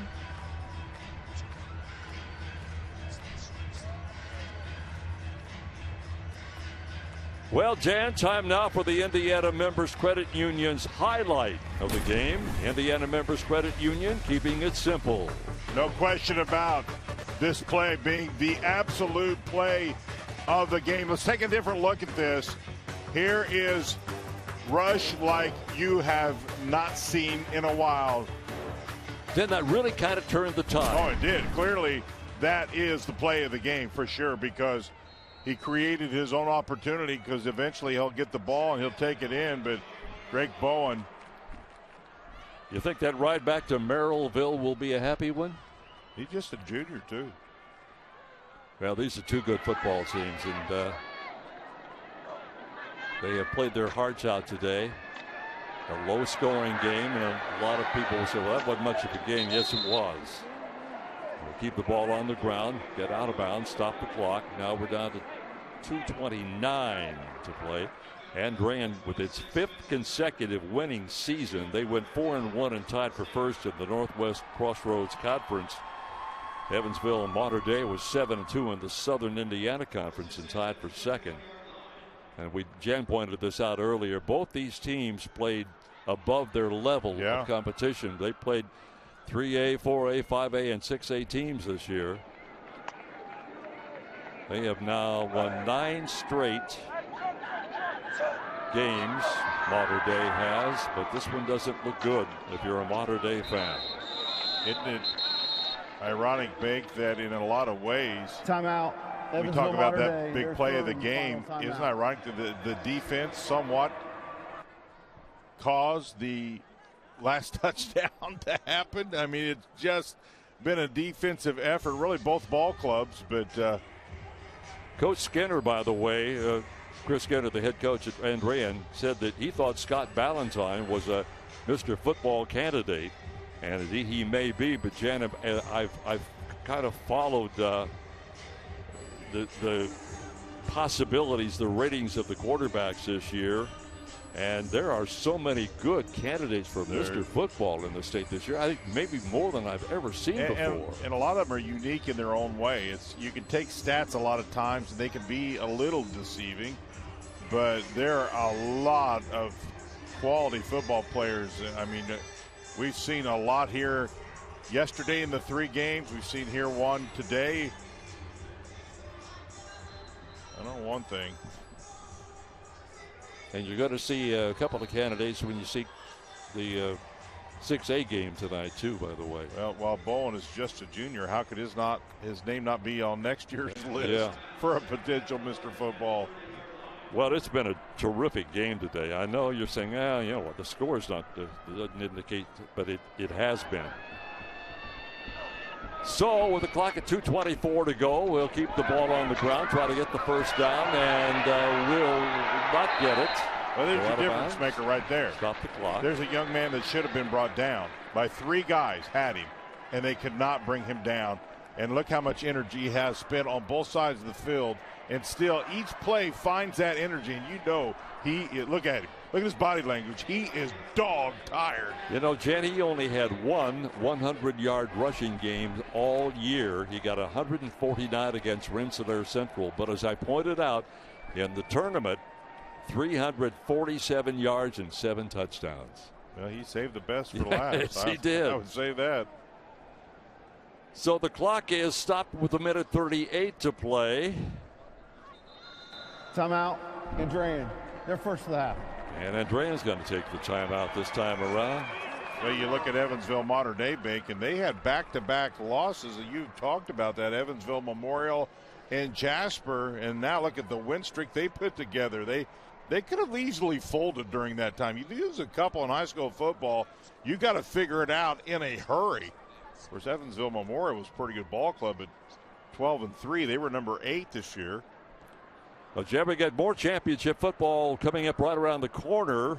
And the 4A championship game has Mount Vernon and Northridge. And then we'll finish off the weekend with, if you have not seen them play yet, Center Grove. Yeah. Against their number 1 of the state, have been all season long, are undefeated. They will play Westfield, the number 2 ranked team in the state. That's a 6A title game, and that'll go on later this evening. Catch all the action right here on Valley Sports Indiana. Well, Mount Vernon has been putting up mammoth-type offensive numbers. I hate to say that. You just never know because these defenses are so good. Our prognosis was not real good today. No, but you know what? Doesn't matter. We still had a good ball game. Oh, yeah. Well, yeah, you look at everything on paper and you talk to the coaches. Don't know. You got 2 terrific quarterbacks. You figure, okay, that we're going to be throwing the football all day long, and that's not been the case. And it'll be close to the first down marker. Mater Dei now with no timeouts left. So literally at this particular point, all Andrean's got to do is take a couple of snaps, take a knee, and move on down the road. Andrean will finish up a year at 12-3. Chris Skinner will go to 56-21 in his 6th year at the school. Mater Dei will finish up things at 12-3. And Mike Gable will go to 248-79 in his 25th year. Well, this is a tough one for him, no doubt about it. Yep. He's did so much to get this football team here, and boy, it was an absolute prize fight. They're second. Andrean's taking a timeout, I think probably to get some extra players on the field. Mater Dei has won 23 sectionals, 14 regionals, 6 semi-states, and they won the state championship back in 2000. Talked about that earlier. They beat Fort Wayne Luers 56-10. They went 15-0 that year. Overall, the school's got 22 state championships. Got a couple of Mental Attitude Award winners. In 1994, Jim Schroeder. In 2000, Dominique Perron.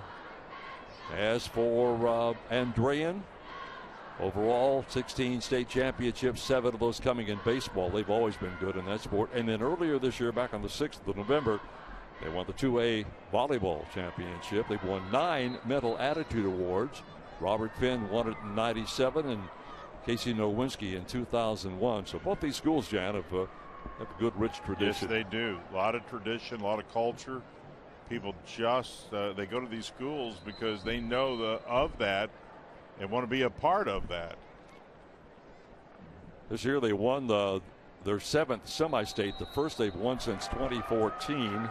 2 championships. In 2004 they beat Heritage Hills 21-14, and in 2013 they beat Rebuff 35-27. This has been a great year for high school football, Jen. Up and down from the opening kickoff to the final later tonight.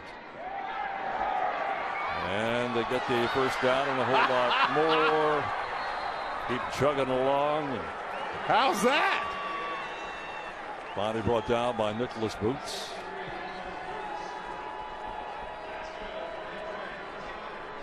And the clock will continue to run. Final 30 seconds. Becky said, that's it. I've had enough. Somebody, please come in for me. What a game he has had. Officially now, 24 carries, 171 yards, and 3 touchdowns for Drayk Bowen. They won't let him come out. No, you ain't coming over here, boss. Nope. Well, he's had a terrific game. And defensively, too. Yes, sir. Wow, his defense really changed this game. There's the knee. The crowd is counting down. And here they come. Wow, what a ball game. Andrean has now won its 3rd football state championship.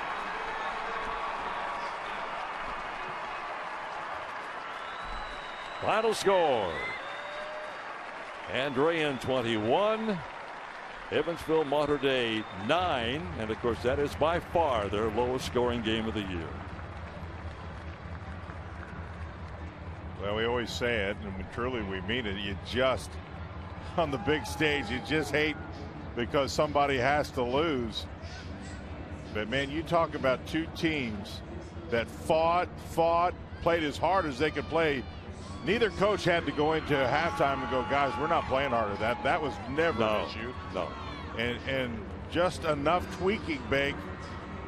Got some offensive breaks and defensive plays. When it was all said and done, the Andrea 59ers, state champs. Let's head down to the sideline. Here's Pat once more. Pat. We are here with a drenched Coach Skinner, both from what looks like some sort of Gatorade and both from tears. You guys were held scoreless in the first half, Coach. 3 touchdowns in the second half. What opened up the offense? We just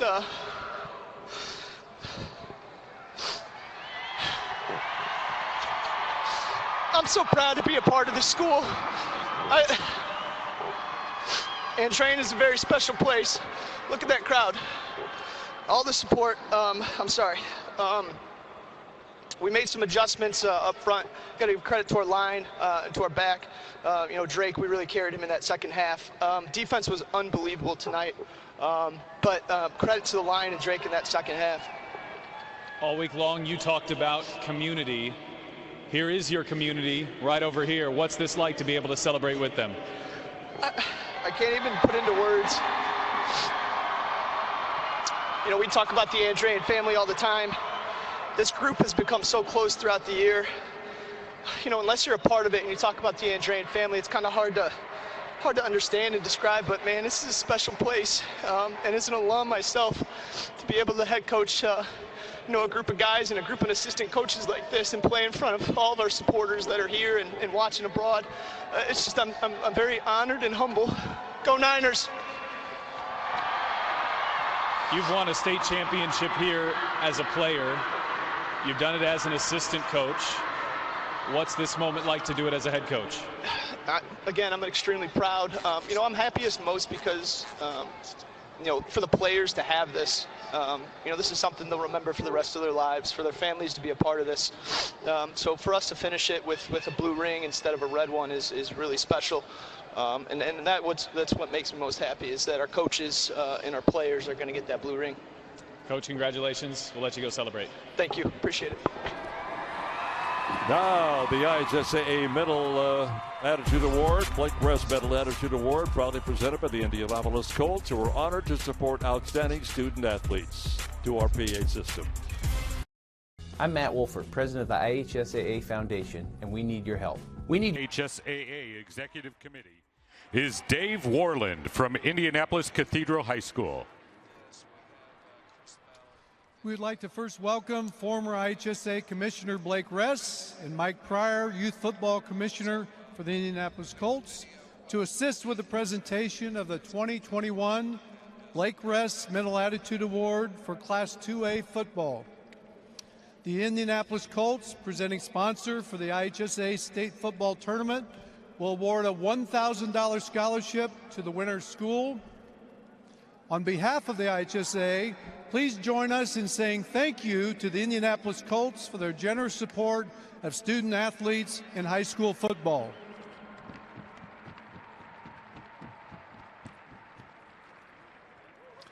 After we announce the name of the recipient, we invite his parents to join him on the field. The recipient of this award was selected by the IHSA Executive Committee. The student was nominated by the principal and coach, excelled in mental attitude, athletic ability, scholarship, and leadership during his 4 years of high school football. The winner of the 2021 Blake Rest Mental Attitude Award for Class 2A football is Robert Ballantyne of Andrean High School.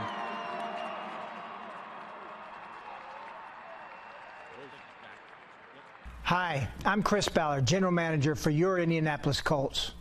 In the game of football, it's more than what takes place on the field. It's the mental toughness and willingness to become a leader in the locker room and in your community. This award embodies what we instill in our players. On behalf of the entire Colts organization, we congratulate you on winning the Indianapolis Colts Blake Rest Mental Attitude Award.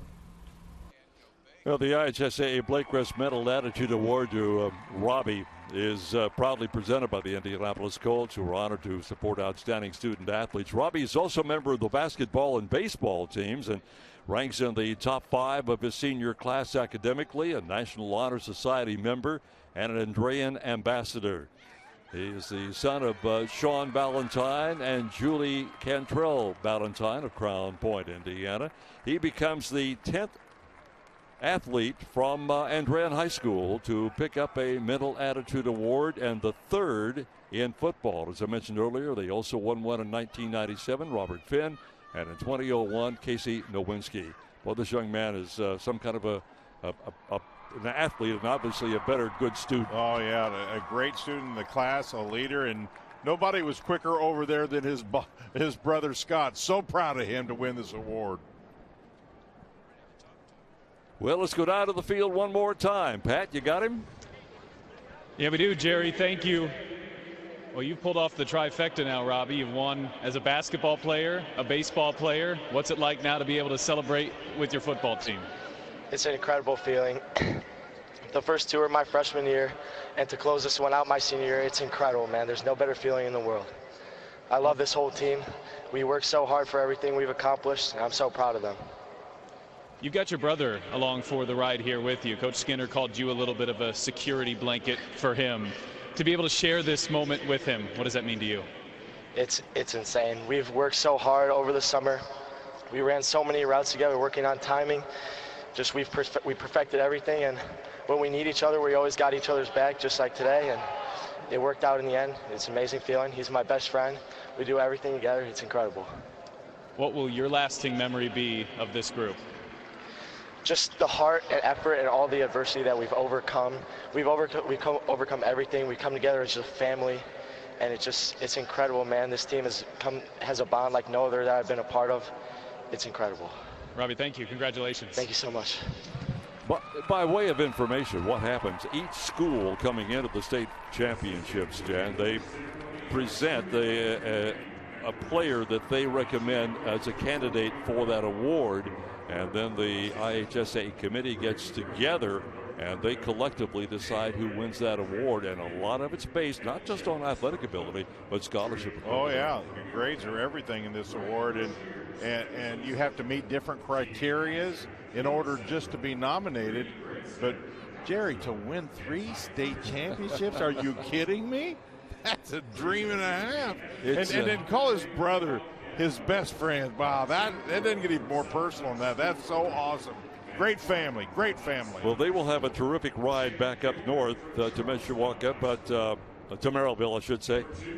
But the ride back to Evansville, there is no reason to be sad on that trip back down to the southwest corner of the state. That's a very good football program down there. You completely understand, because they had visions of championships, and rightfully so. It was a game that, quite honestly, up until almost the very end, could have went either way, play here, play there. But I'll tell you, I've not seen a team play any harder than this team right here, the Evansville Mater Dei Wildcats. Let's head down to the sideline again, get the word from Coach Gable. Once again, here's Pat.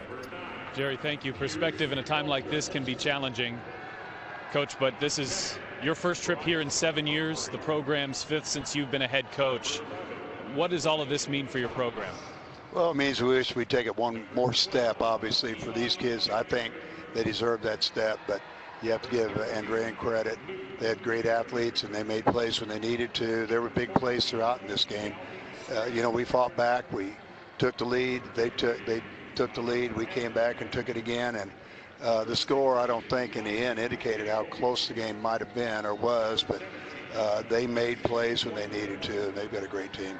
I'm not sure this building has been louder all weekend than it was during that first touchdown. To have your community, your student section out here, all the support you've gotten, what has that meant to the head coach? It means everything. Our crowd's been with us all year. It's so good to have crowds back. But each step of the way in this journey, the crowd got bigger and more vocal. And they certainly were out in force today. So we appreciate the fact that they made the trip. I wish we could have given them more, but we certainly do appreciate everything that the Mater Dei community has given these young men. Coach, thank you very much for your time. Thank you. Earlier, I mentioned that had he won, Jan, he would have been the oldest coach to win a football state championship. But again, every Monday before the state finals, they have a meeting with the coaches, and we all get invited. I sat down with the coach for a couple of minutes. I don't like to take a lot of their time because they're thinking about the upcoming championship. But you know what? After all the football wins and all the wrestling championships, that fire is still burning on this gentleman here. Yeah, he's the type of coach. And I know we say this every game, but that's why these guys are here. They do things the right way. Kids want to play for that type of person. It's a culture and all those types of things, but he's a veteran head coach who's seen so many things. You want to, as a player, to play for a guy like that. Absolutely. He's just such a class guy. Both these coaches, you've seen the passion.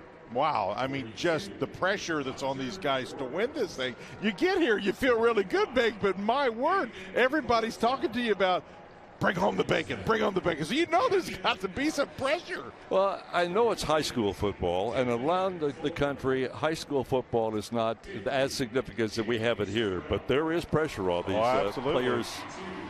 Let's go back down once more, down to the sideline. Pat, you're a busy guy down there. Yeah, we're here with Scott Ballantyne, and to fully appreciate your story, we have to go back to your freshman year when you decide you want to play football and your brother's impact on all of that. Can you take us through those early days for you and how impactful he was to getting you to this moment? All right, so, I've been playing football since I was in 5th grade, and, I fell in love with it since then. My brother, it wasn't really his thing. He played when he was really little, and then he didn't play until last year in the middle of the year. And even though he wasn't playing, we'd go out in the field, and he would run routes for me and I would throw because he just wanted me to be successful. So, I actually got him to start playing. I threw a game-winning touchdown in a JV game, and he just loved the atmosphere of that. And he saw everyone going crazy. I was a JV player, and all the varsity guys were so excited for me, and he just loved that. So I got him to play. and his first game was against KV last year. And you know, the whole time, the whole off season, we worked so hard because he wanted to help me be the starter, and I wanted to work so hard for it too because I want to be able to play with him. And you know, so his impact on me being able to be where I'm at today, he's the reason I'm the starter here.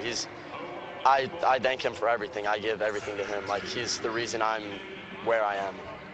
Usually when we're talking to a team that's just won a state championship, the quarterback is an upperclassman. What's been the key to you to leading this group as young as you are? You know, they respect me. Like, I gain their respect, and you know, they follow me. So that's really what is the key for a quarterback. You got to have your guys follow you, and you know, it's a great group of guys, and I love them to death. Like, we're good.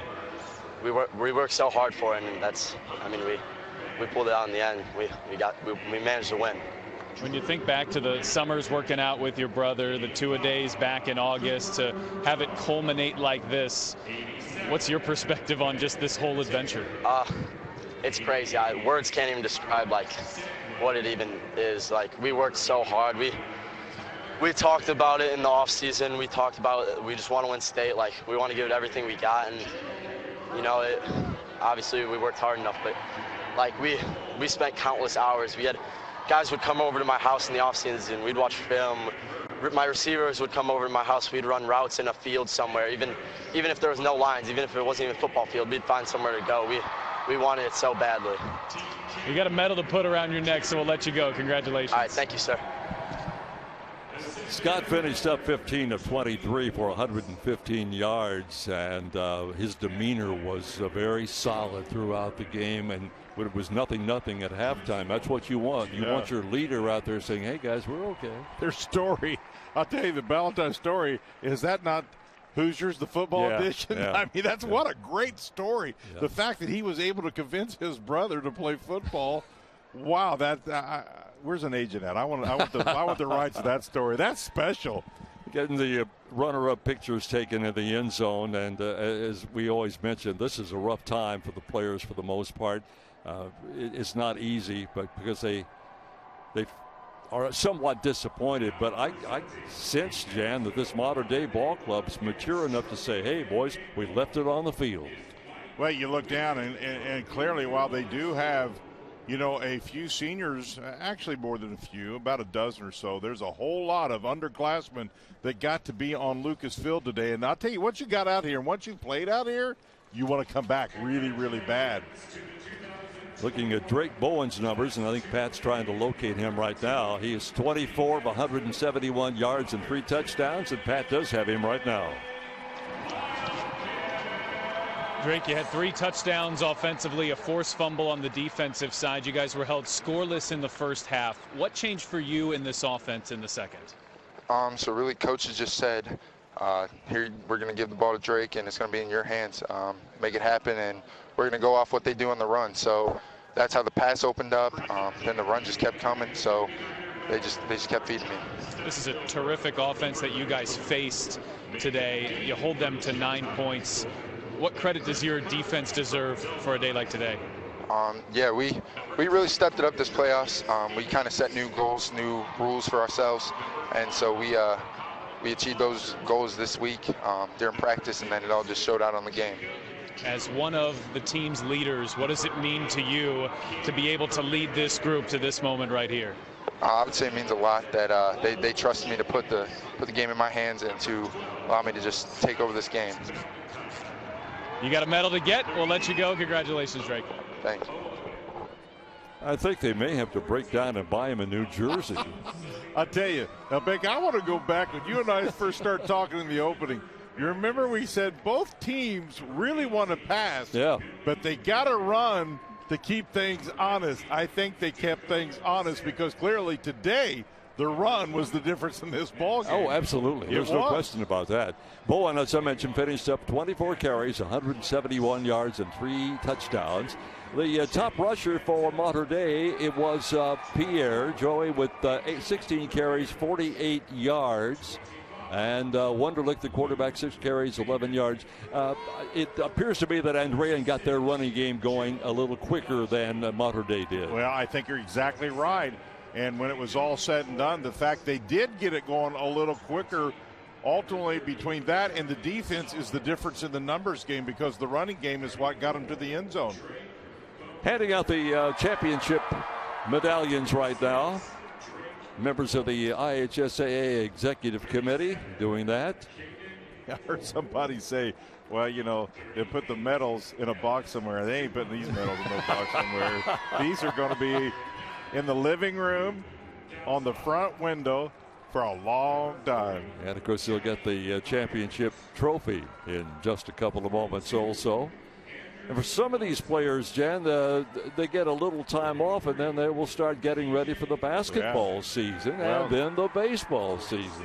Well, their basketball seasons have been put on hold until after football season. Most of the boys started this past week, Monday, Tuesday of this week. There were a lot of opening games for boys basketball. I doubt these teams all got put on hold because you got to have 10 practices if you're a football player playing basketball. So I'm thinking the basketball people said it can wait. And just thinking ahead to next March when we get around to it, here on Valley Sports, we'll have those tournaments for you, both the girls and the boys coming up this year. And from what I'm also reading from Kyle Nedenreep, who writes just terrific high school coverage for the Indianapolis Star, there are any number of Marion County schools that are going to be outstanding this year, and out in the state, I would assume the same thing. Yeah, a lot of fun this year for sure. We had a good tournament last year, and it'll be a good tournament this year. I did, as one stat that I did not get, the fact that that young man has been a part of 3 state champions. There's so many young men who would give anything just to get here. Then there's another group would go, if you get here, to win. And to win, be a part of 3 state championships, wow, not very many people could say that. Yeah, some schools, programs, and some athletes are just happy to get here. Oh, yeah. But these 2 ball clubs, I guarantee, weren't just happy to get here. They wanted to win today. Well, to your point, it's a different bar, because once you've won here and been here, now you come here to really to focus. Not that you don't focus to win here, but it's the all of coming to Lucas. You know, and all those things are part of it. Certainly you try to win, but there's no second. There's nothing that replaces experience coming to a state finals. That's an experience you cannot forget. And once you get it, you want it again. You want it again. You selfishly and again. want it again. I wanted to give credit also to a couple of receivers today for Mater Dei. Ethan Stoles finished up the ball game with 6 carries for 79 yards, and Eli McDermott had 5 carries for 88 yards. I don't want to let those guys off. We talked about the rushing game today, and the leading receiver for Andrean with 6 catches for 51 yards was Patrick Claps. So all around a good performance by a bunch of individual young men who are obviously going to go far in the future, you would think. Well, we're 21-9 the final, by the way. I guess I should redundantly pass that along and mention the fact that we have a couple of games coming up next, the 4A championship game, the 6A championship game. And while I urge you to watch both those games, if you're a football fan, you want to watch that 6A game. That Center Grove outfit down there, that they have put together a program that just continues to feed upon itself. And people say, I've heard say, well, how come they always win? Well, my answer is always because of the feeder program. The feeder program, the coach who's been there a long while, a culture. They all run the same offense. They know it. They're born with that offense. You know, instead of get a baby book, they get the playbook, you know, at Center Grove. So it's one of those things where all those pieces eventually, lead to the type of ball club that they have. But, this next game is going to be interesting. Northridge has fought to come back. Mount Vernon, have had 3 or 4 good years, and now an opportunity for a state championship. As I mentioned, they are putting serious offensive points on the board. You know what I find interesting about the next game, Jan, is that a lot of people don't know anything about these 2 ball clubs, and sometimes that makes for one of the one of the more exciting teams, as a matter of fact. Northbridge and Mount Vernon in the 4A championship. You don't know what you're going to get in that kind of Well, game. Mount Vernon lost their very first game of the year against a 6A opponent in Noblesville. And then you go, wow, there's no way. And all of a sudden, here they go. They kick it in and win the rest of the way to get here. And so, wow. One of their wins, by the way, was over Ron Colley, the defending state champion this year. And most people would tell you of all, Mount Vernon won't call it a shock, but I would think most people who predict would say nobody's seen that one coming, right? Right. Okay, now we're getting the picture of the championship picture. It'll be taken and will be on a lot of walls for a long, long time. You look back 10, 20, 30, 40, whatever the Lord bless you here on this earth, and go, that's me with a blue medal around my neck. I'm man. in the third row, Yes, number sir. 4. And now we'll bring out the state championship trophy. And the game ball, by the way. By the way, those state championship trophies, if you've ever seen them, are much bigger for a reason than the runner-up trophies. And listen to that crowd. Oh, that's got to make you feel good. In front of your school, your friends, your family. Man, that's a feeling that will be hard to duplicate. Some will maybe in college and do other things, but this one will live in your memories for a long time. Coach Skinner got a little emotional on us. I get it. I don't know how anybody holds it together between the pressure, your love for your community, and everybody talks about it. It becomes family. You end up spending more time together as a team than you almost do your whole family. There's the picture right there. The 2021 Class 2A state champions. Fighting 59ers. We'll take a break and come back and wrap things up in a moment. You're watching the Indiana Football State Championships on the Indiana Farm Bureau Insurance Champions Network.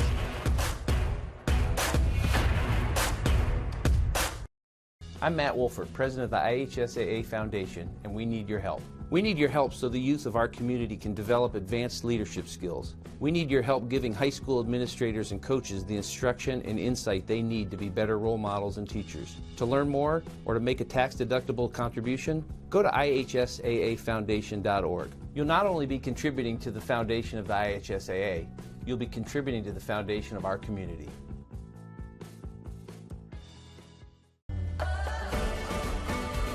Right now, more than ever, it's the opportunity of a lifetime. Make 6 figures a year, have great health insurance, have a great retirement. It basically is giving me a lot more security financially. The great benefits of this union is that I've been able to provide for my family. If they didn't truly believe college was for them, or even if they were on the edge of thinking, I'd push them towards going to a trade.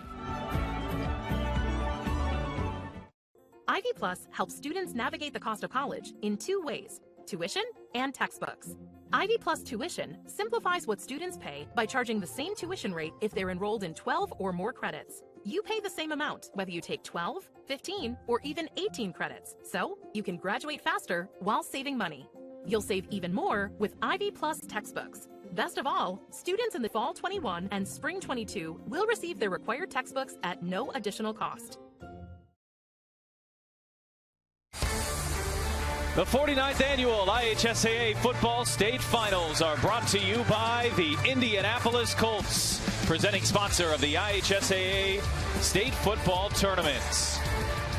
Indiana Farm Bureau Insurance, presenting broadcast sponsor of the IHSAA Champions Network. And by the following: Methodist Sports Medicine, the orthopedic specialists. Wilson Sporting Goods, the official ball of IHSAA Sports.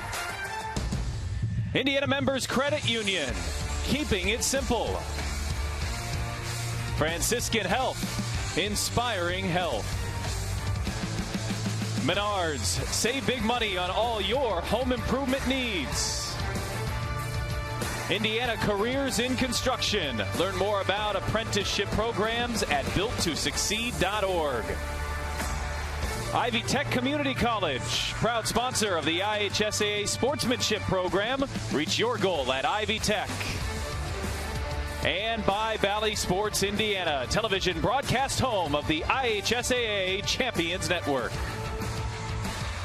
Activities continue here at Lucas Oil Stadium, but let's kind of wrap up the day for you. Let's take a look at the Indiana Farm Bureau Insurance game highlights, and they're not many of them, but they're good ones. Well, and they're solid ones too. Maybe one of the better hard-hitting state championship games I have been witness to in a long time. It was play after play, and who could break a play like this? Mater Dei certainly had their chances, but it's this guy right here, Big, that was the complete difference maker for Andrean fighting 59ers.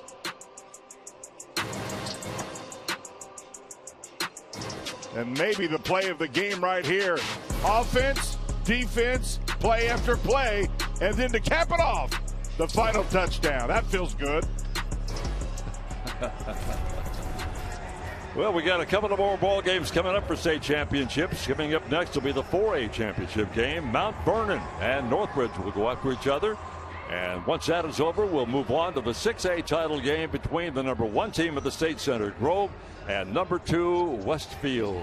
Jan, what do you think about 4A? We just chatted about that. We don't know much about these two teams. Well, here's what I'm hoping. Both these ball clubs coming up, Northridge and Mount Vernon, watch this defense because they're going to need it. I'm telling you, listen to this stat, Big. Mount Vernon averages 48 points a ball game. Northridge, well, they average 24. Both their defenses give up just a little over 20. So should it be a lot of scoring? I hope so. I think so. The capability's there, but we'll have to see how these defenses come on and play today in 4A. Well, now, if you want to jump ahead to the 6A game tonight, if you continue to show you some highlights of the Northridge team, this is again a team that we know very, very little about.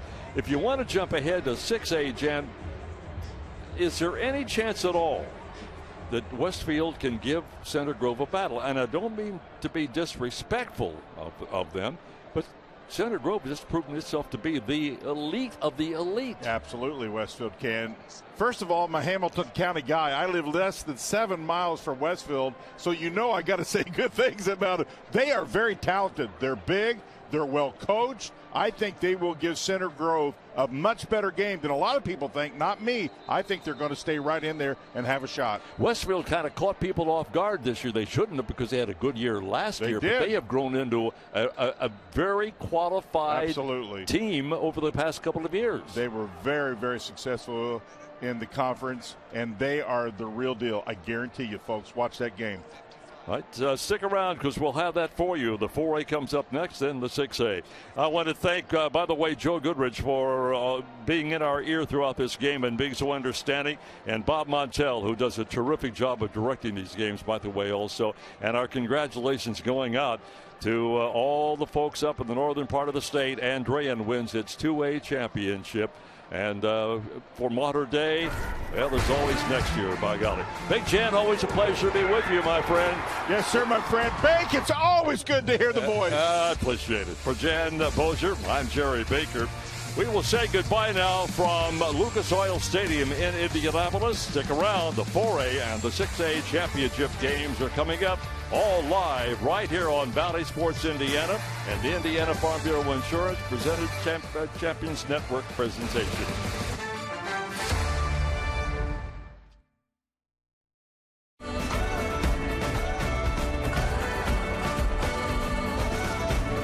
When I was in high school, I played softball. I was on the varsity team, and I really enjoyed the competitiveness of it.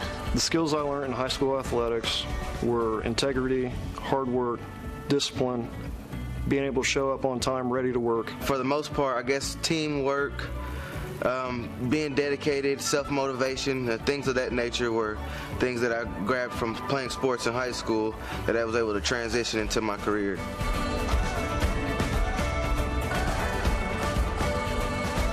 My senior year of high school, I was a pretty good student. I was a B student, and my original plan was to get into the trades. And I took a little bit of a detour, but eventually got to where I wanted to be. But all along, I knew that the trades were right for me and what I wanted to do. I didn't know what I was doing with my life, and I knew it was spelled out on paper what I would be making in the next 4 years. So I thought it was my best chance of having a good life. The great benefits of this union is that I've been able to provide for my family. I'm home every night for my son and for my wife. I can help my wife further her career. She's wanting to go back to college and get more education there so she can take the next step in her career. It truly is where the rubber meets the road. Without the skilled trades, without infrastructure, without bridges, without hospitals, simply things do not work. We're the oil of the economic engine for the entire country. So right now, more than ever, it's the opportunity of a lifetime to step up to the plate, make 6 figures a year, have great health insurance, have a great retirement, and work on some of the most high-profile projects that are around the country. In the construction field and union in particular, you get amazing benefits. You got medical, dental, vision, life. You've got a pension. It changes from day to day. You might be at the same job site. You might not be at the same job site. There's a lot of out-of-the-box thinking and problem solving. I think that's my favorite part. I enjoy getting to be in buildings and change buildings that some people may never see the inside of, whether it be power plants, water treatment facilities, refineries, Pacers training facility. All of those places are amazing. They change what happens in Indianapolis and in the world. 2 years ago, I didn't have my own car and I didn't have my own house. Now I have my own car and my own house. I mean, this is 2 years later of just working full time. It just completely changes what you have and the direction you were going. If I was going to talk to a high school senior, I would tell them to think very long and hard about the career they were going to choose to do for the rest of their life. To give the construction industry a chance to provide them opportunities to advance somewhere other than what they thought they were going to do. And now with this job, I have regular pay raises. They're good wages. I have good health care, retirement plan. If they didn't truly believe college was for them, or even if they were on the edge of thinking, I'd push them towards going to a trade. You have a great opportunity in trade school to not only make a great living while getting an education that is provided by your union or your trade school, and you get a great start to life without having the financial debt of college. I'm excited to learn and have a stable living whenever I get out of high school and be able to fund for myself. Also, I'm excited to keep learning and keep things going for the rest of my life. College wasn't really for me. I was looking at all the other options, and my father was a bricklayer and for the union. So I was really interested in that. The apprenticeship offers 5 years of training, debt-free when you graduate, you earn while you learn, and you have a skill that's going to last you a lifetime. I love getting up, going to work. It is a great opportunity to, like I said, build something from nothing. You are a part of a bigger picture.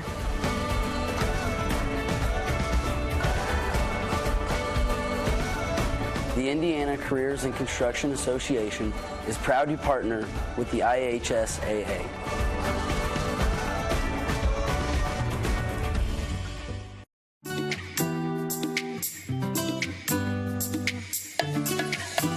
Hello, I'm Carrie Rosati, one of the assistant commissioners with the Indiana High School Athletic Association.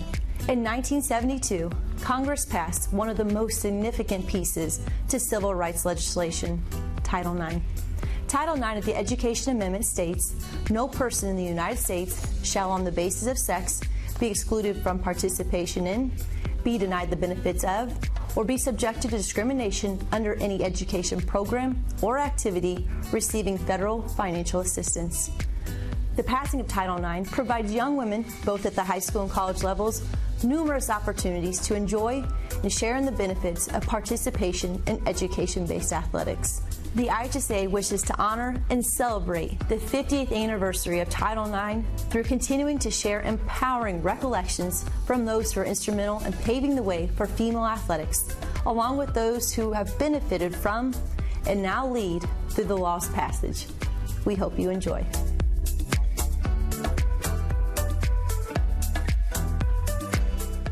Title Title IX was official in 1972, and I remember hearing about it as a younger child, but not a lot had come. But I still had that desire to play, so I was always looking for something and always questioning to see if I could be on a team or I could play this sport or that sport.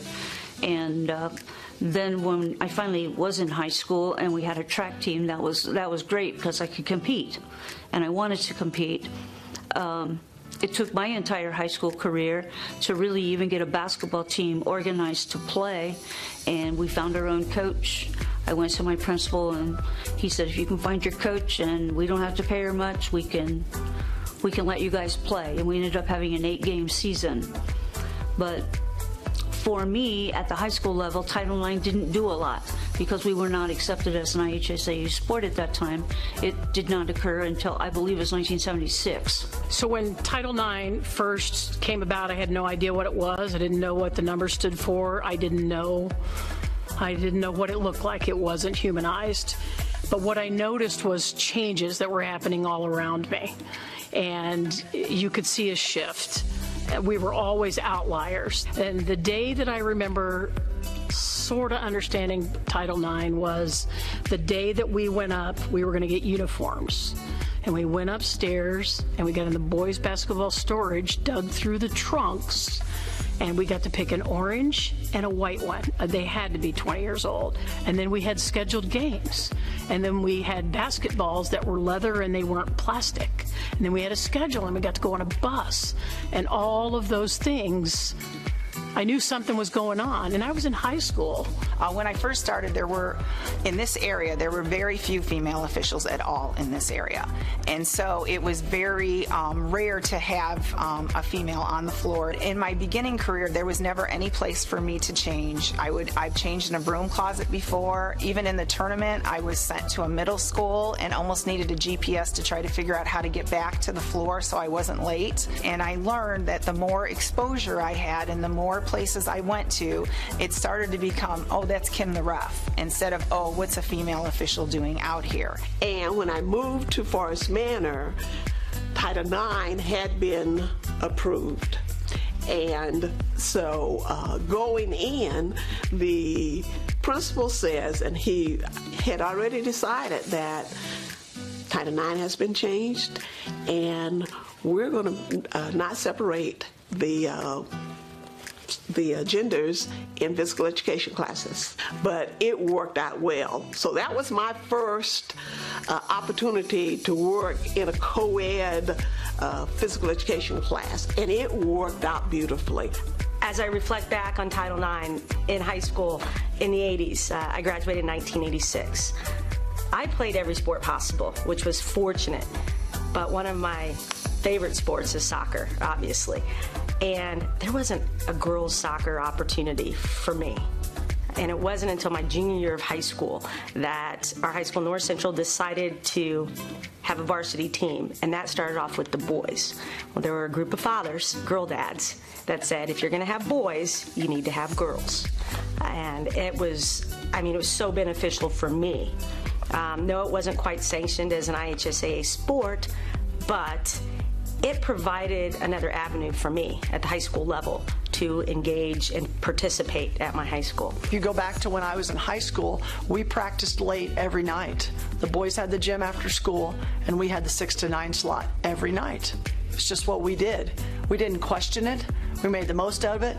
It helped our team bonding because we all went to somebody's house after school and hung out, ate food, and then went to practice. And now when I look back on that, how did my high school coach have a family and coach us with that schedule? Unbelievable, because I don't know that I could have done that. I was afforded, by the time I started coaching, there was equal opportunity with gym schedules. We still have a long way to go in some other areas, but that was something that was helpful to me as a young coach who had children. You could find daycare after school and then be able to be home with them in the evening and put them to bed and things like that. And of course, when you had games, that you missed some of that, but at the same time, for the most part, I was home. That's a change that happened because of Title IX that at the time I didn't even think about. But now when I look back and when it was happening to me as a mother, it was a big difference. I think when you work with athletes, whether they're female or male at the high school level, I think if you keep in mind that you're just trying to put out the best young adult you can, the best person that is going to be making decisions in 20 years. If you put that at the forefront of your mind, Title IX is just the groundwork for that, right? It gave us an opportunity to talk about both genders and not one more than the other.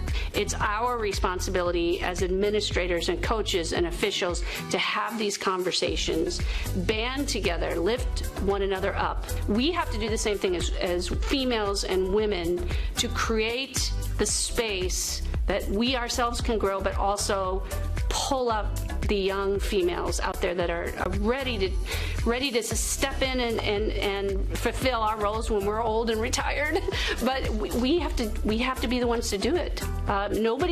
It's not a build it and we will come. We have to go out and make that happen. So when I say be intentional, that's what I'm talking about. 50 years have gone by since Title IX, and we are still not there.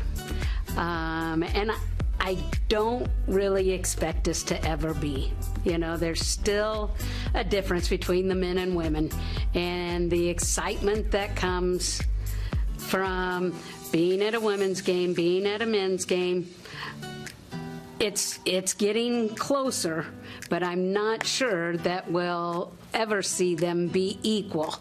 And I'm one of those people that, in a way, I'm kind of okay with that, because I want us to have our own brand, and it be the best brand of women's athletics as it can be. Do we need to be men? No. We need to be women at the top of our game, doing what we love and doing the best with what has been given to us.